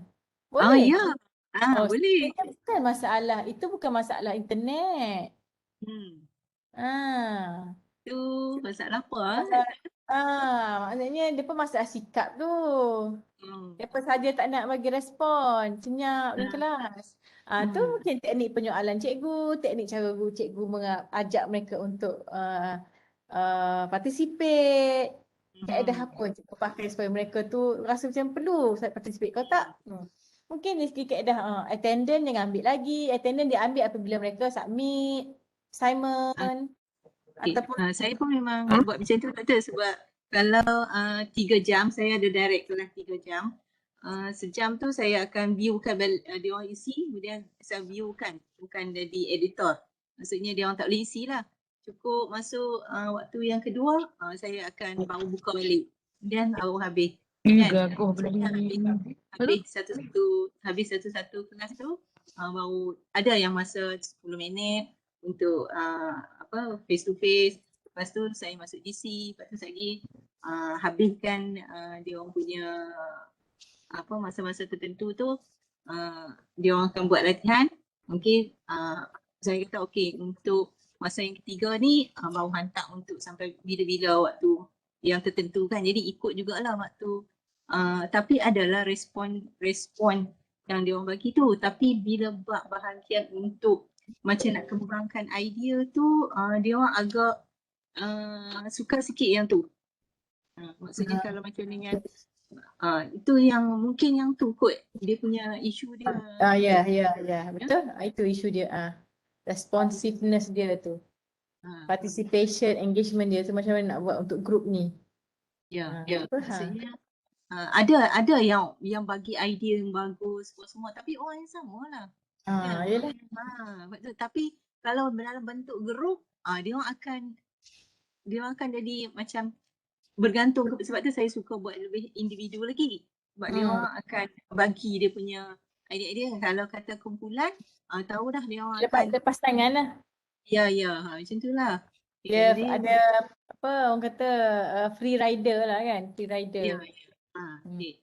Jadi selalunya saya akan saya juga akan maksudnya di sini yang nampak tu maksudnya macam dia orang punya nak kembangkan idea tu lah yang agak suka sikit kot, macam tu lah yang saya nampak lah waktu apa panggil secara online ni, sebab saya solely online, tak ada langsung face to face macam dengan PPSMP dulu ni.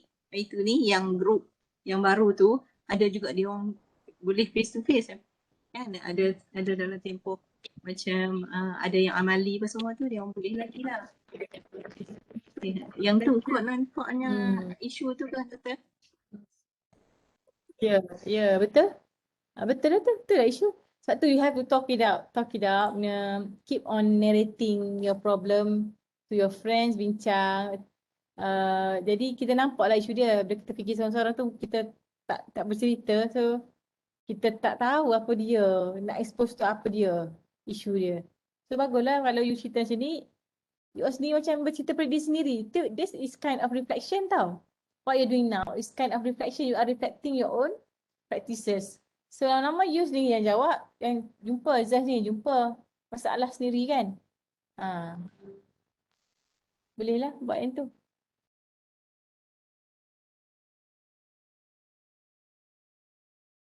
Okay, thank you untuk Zai, Suhaini, B, siapa yang share tadi. Saya rasa orang lain tak ada masalah lah. Cuba fikir-fikirkan, okay. So, itu untuk saya selit sikit lah pasal assignment supaya kita nampak terus lah kita punya courses ni, aim dia apa. Tapi jangan nampak untuk assignment saja, untuk you perbaiki amalan sebenarnya untuk perbaiki amalan. Saya nak tunjuk kepada syllabus balik.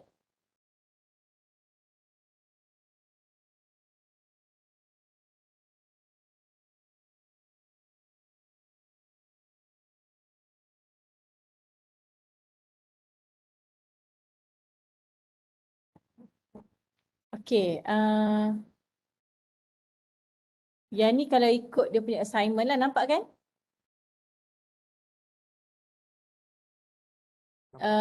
Semua ni jadi 100% lah.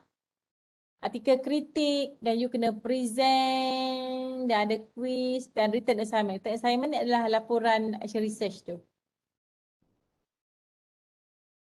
Okay. Saya akan bagi ni kemudian saya bagi kemudian, tapi ni untuk bagi idea lah, idea pada presentation tu besar tu, 30% juga.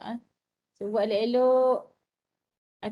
Saya akan bagi arahan lah presentation ni untuk topik apa. That's why hari ni juga saya nak bahagikan you all pada tugasan kecil-kecilan untuk kumpul markah tu. 30% is big. Saya tak boleh buat in one go. So saya kumpulkan sikit-sikit by week untuk assignment presentation.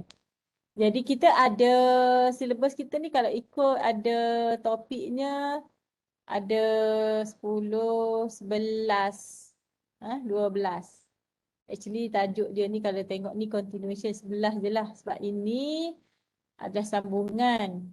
Topik sambungan yang dua topik ni. So tengok satu-satu.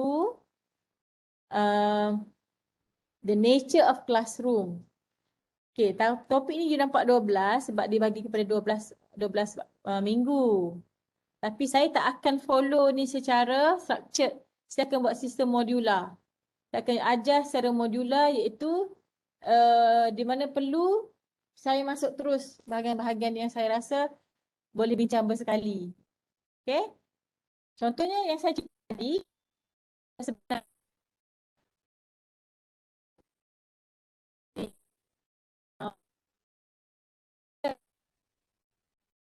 sikit-sikit approaches yang terbincang you bagi tahu masalah tadi ni dah macam ni dah. Dan ada juga kawan-kawan cerita tentang tutor-facilitator classroom. Ni dah sebenarnya kita dah ada sikit-sikit bincang. So it's good to have some orang kata jentik minda lah tentang topik-topik ini tadi kan. Okay, the nature of classroom, different aspects and dimension of classroom, learner-centered classroom, knowledge-centered classroom. Kemudian ada lagi community-centered and then physical environment within classroom. So ada 5 subtopik untuk nature of classroom. So ni saya nak satu group bincang pasal nature of classroom minggu depan. Kemudian teachings in classroom. The role of teacher, the role of learner, interaction in classroom. So tadi kita ada bincang tentang interaksi dalam kelas semua. So ni group kedua. Dan kemudian teaching in classroom, ada sambungan lagi group kedua. Teaching learning classroom environment in classroom and innovation in classroom. Okay. So you gunalah apa-apa pengetahuan yang you dah buat masa SEM lepas. You dah belajar dah di curriculum design, innovation, you dah topik saya SBCD. So masukkan juga ilmu-ilmu yang dapat pada semester lepas, persyaratan lain, kursus lain dalam perbincangan ni. Garap sekali, dia bagi dia holistik ya. Bila holistik. Jangan terputus-putus ilmu-ilmu saya lepas dengan hari ni. Dia ada kesinambungan dia. Kemudian improving teaching. What is the teaching philosophy? So yang ni semua orang kena buat teaching philosophy masing-masing. Semua orang kena buat tulis teaching philosophy masing-masing. Teaching style yang you amalkan sekarang dan classroom climate yang you ada sekarang. Okay. Masing-masing kena tulis, tapi tunggu di minggu yang saya beri arahan sebab dia the first 2 week kita akan bincang nature of classroom dengan teaching classroom. Masuk the 3rd week, masuk the 4th week, ni dah the first week, baru kita fokus pada teaching philosophy ni. Are you following? Ya, Ya, doktor. Ya. Doktor. Kan? Jelas kan? Saya takut nanti keliru lah, banyak-banyak maklumat. Tapi adik saya nak tegaskan 2 topik itu kita buat secara pembentangan, berkumpulan. So you can gather markah berkumpulan through presentation, 30% you boleh kumpul dah markah kat situ by week. Okay. So dia tak burden lah at the end semuanya assignment individu dengan quiz tu. Kemudian improving teaching ni, saya sebut tadi masing-masing buat filosofi dia, teaching macam mana, style dia mengajar macam mana, kelas yang dia, budaya, suhu, persekitaran, iklim dan kelas dia sekarang macam mana, interaksi dalam kelas macam mana, dan kita berada dalam 21st century, apa yang you gunakan kaedah dia yang you guna secara autentik untuk wujudkan kelas interaktif, kelas abad 21 yang interaktif, yang lively ya. Okay, kemudian kita akan masuk pada teacher classroom research. Ini action research lah. Concept, purpose of classroom research, approaches to classroom research yang saya dah cakap tadi sikit-sikit. Classroom observation and theory and practice. Classroom observation protocol, macam mana nak buat perhatian dalam kelas. Making classroom observation meaningful, macam nak jadikan pemerhatian kita tu meaningful. Perlukan refleksi, perlukan anekdot, perlukan buku log, perlukan rakaman video, perlukan temu bual. Okay. Kemudian kita masuk secara spesifik kepada tajuk ini, action research ni, teacher action research. Padahal kita cakap banyak dah ni, memang action research, tapi specifically tajuk yang minggu ke-9, action research, dan how to develop shared theory of teaching by research practice. Dan ini, analyzing ni sebenarnya di bawah research juga, di mana lepas you ada proposal apa nak buat, you akan plan apa dia cara nak collect data, kerana you akan analisis data itu, you akan buat refleksi atas data yang you perolehi. Ini dia punya topik dia. Descriptive information and notes, classroom interaction analysis technique, observation analysis and effective feedback with context of pedagogical practices. Dan last sekali, classroom reflection. Okay? Reflection of classroom pedagogical practices, reflective practitioner, defining and enacting practice. So, sebenarnya kunci dia adalah benda ni, reflective practitioner. Ini yang you kena pegang, baru you boleh buat semua-semua tugasan dan perbincangan dalam kursus ini. Okay? Sebab itu saya kata saya akan guna bentuk modular lah untuk perbincangan. Saya akan masuk siap-siap apa dia intipati yang penting untuk you kuasai kursus inilah atau membuat action research. Okay, saya rasa itu yang saya nak, yang penting untuk this week. Untuk you digest dulu. Okay, digest, faham. Dan saya akan lepaskan you all untuk berbincang dengan kumpulan, pembahagian tugasan dan startlah mencari bahan-bahan untuk tugasan kumpulan dan juga isu peribadi yang macam kita dah bincang, kawan-kawan kita dah share tadi. Saya rasa untuk orang yang ada kelas ni tak ada masalah sangat. Sebab dia akan masuk kelas dia akan start dah boleh fikir. Untuk As, untuk Ustaz Sabri, Ustaz Omar. Kena buat awal sikit lah macam you tahu kan di platform you tak ada within classroom macam tu. Kena fikirkan cara macam mana supaya nanti assignment terakhir tu dia tak lari dah daripada tajuk, daripada skema. Skema dia ni memang berkaitan dengan classroom practices, dia punya rubrik. Okay, itu di bahagian saya. Ada anything else yang you nak ni? Lepas petang ada kelas kan? Ada doktor. Ya, ada doktor. Ada. Apa dia? Syarah mana? Nura. Prof Nora. So saya nak you digest maklumat ni. So digest maklumat saya bagi ni. Fikir-fikirkan apa nak buat. Refleksi, start buat refleksi sekarang. Apa masalah kelas aku ni? Apa masalah aku mengajar? Boleh dah. Dan saya minta bincang-bincang kawan-kawan topik-topik ni. Mungkin idea akan, you all akan dapat idea bila cari maklumat tentang different aspect dan dimension of classroom. Sebab bila you tahu ada pelbagai aspek dimensi classroom, kita ada interaksi, susun atur. Mungkin punca bermula daripada susun atur. Mungkin punca daripada platform PDP, Gmeet. Macam yang Suhaini, dia share tadi. Mula-mula dia dimensi dia buat assessment. Dimensi dia menilai budak tu penglibatan pelajar. Mula-mula dia bagi modul tak berjalan. So dimensi apa sebenarnya? Dimensi mana dia ubah platform submission tugasan. Maknanya penglibatan budak tu berlaku dalam on the spot dalam Padlet. Tu dia dah ubah dimensi. Kalau you tak tahu dimensi apa yang you deal with, memang you tak tahu nak tackle apa. Macam Zai tadi asal macam B tadi.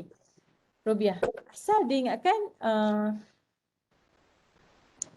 mesti gap dia tak boleh pegang tangan pelajar.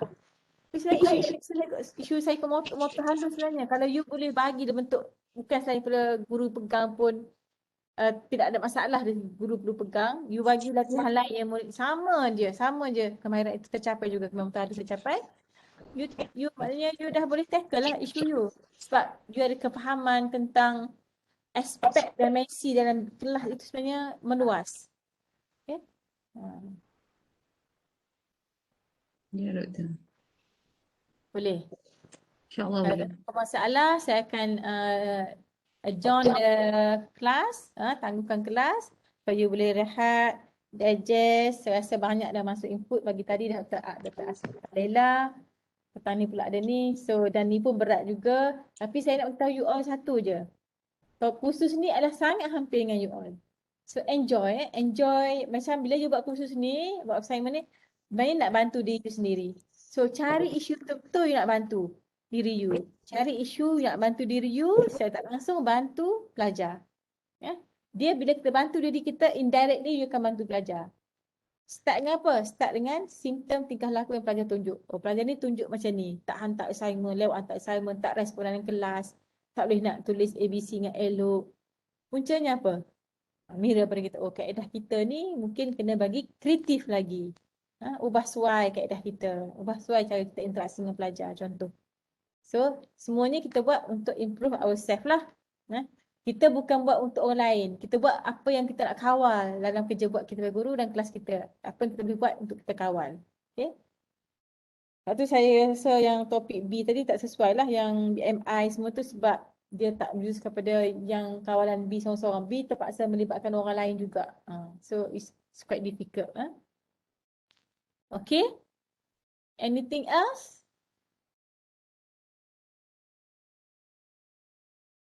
Saya dengar ada masalah-masalah tadi. Ais pun dah cerita dia tak ada ni. Ais cuba next week come out dengan something untuk share dengan saya ya Ais. InsyaAllah. Ha. Startlah cari siapa pensyarah yang boleh kau team dengan Ais. Okey, nak tengok kursus dulu.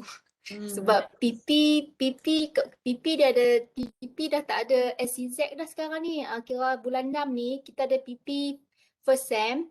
Mereka dah pakai syllabus baru dah dan SCZ memang dikeluarkan terus dah. Okay, Ais cari generic course. Saya pernah ajar kemahiran belajar dulu.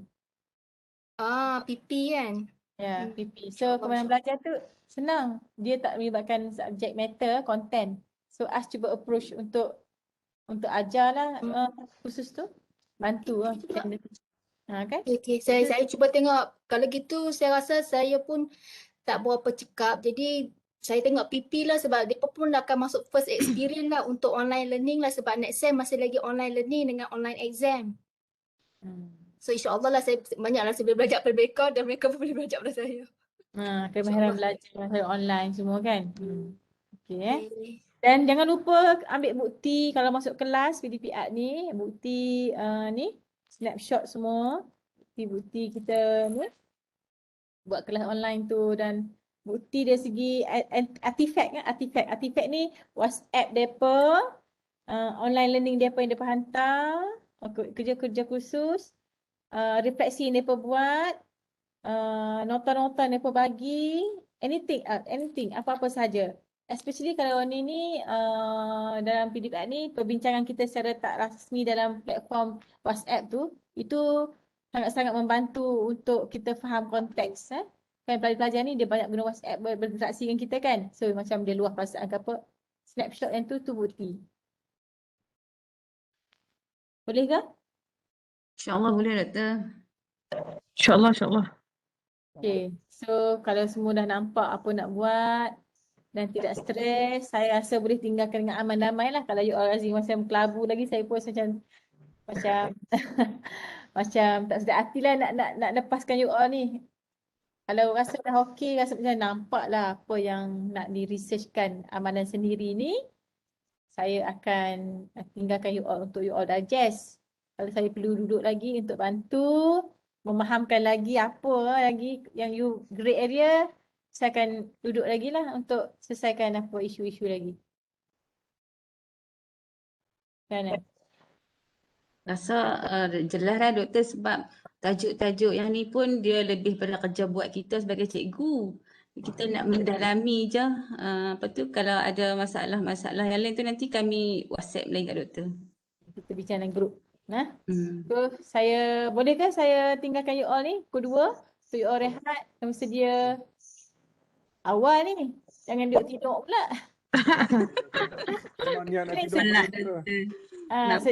Sejam ni untuk you all ni ya. Tapi janganlah refresh diri. Baru nak pakai rumah ikut lagi. Doktor. Ya. Saya snap attendance dah tadi. Dekat handphone dia bunyi klik lah. So maknanya nanti saya check attendance tadi dekat handphone saya. Dia bunyi klik dah kat handphone saya. Thank you. Ya.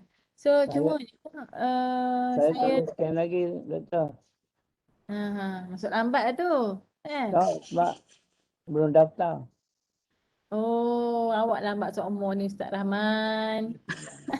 Janganlah bagi lambat-lambat seumur orang lain dah ke depan dah ni. Laju sikit. This time laju sikit lah. Cari isu. Minggu depan saya nak dengar Ustaz Rahman punya isu. Cerita dalam kelas.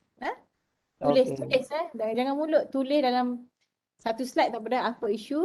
Jadi kita nak bantu ni Ustaz Man. Nak bantu supaya awal-awal minggu 1 lagi Ustaz Man dah tahu dah isu. Lepas tu boleh proceed. So minggu depan kita tengok Ustaz Rahman tulis ada satu slide. Isu dia apa. Amalan lama dia apa. Itu tak apa cukup dah. Okey, insyaAllah. Okay, so saya lepas awal ni you jangan cerita dekat pensyarah lepas ni pula kata Tuan Nizar dia memang habis awal, jangan dah. Dok. Aku nanti orang salah faham kan, orang salah faham kata kita ajar hala balai ke apa kan. Dapat assignment dah. Sekejap Doktor, sekejap saya pening kepala lah. Apa dia? Banyak Dr. Ajak, tak apa, insyaAllah jelas. Kan. Saya takut banyak-banyak saja sampai nanti banyak saya cerita nanti banyak bagi pening you all kan. So hari ni dah heavy dah saya rasa ni saya bagi ni. Okay. Alright. So Okey. Baik, Doktor. terima kasih semua. Saya akan tunjuk lagi sekali. Terima kasih Doktor. Thank you so Doktor. much. Okay, Nah. InsyaAllah jumpa minggu depan.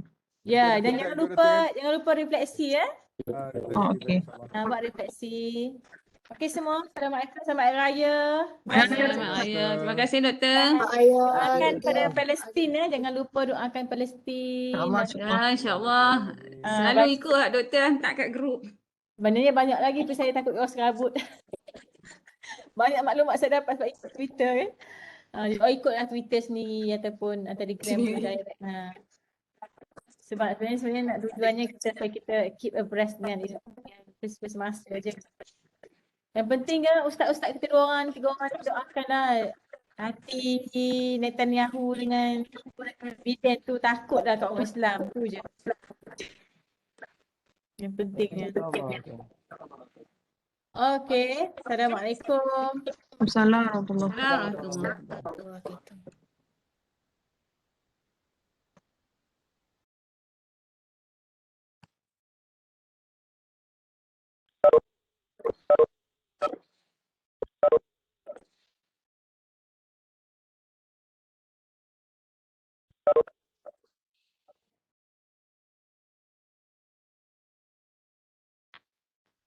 Lupa nak ambil gambar lah tadi.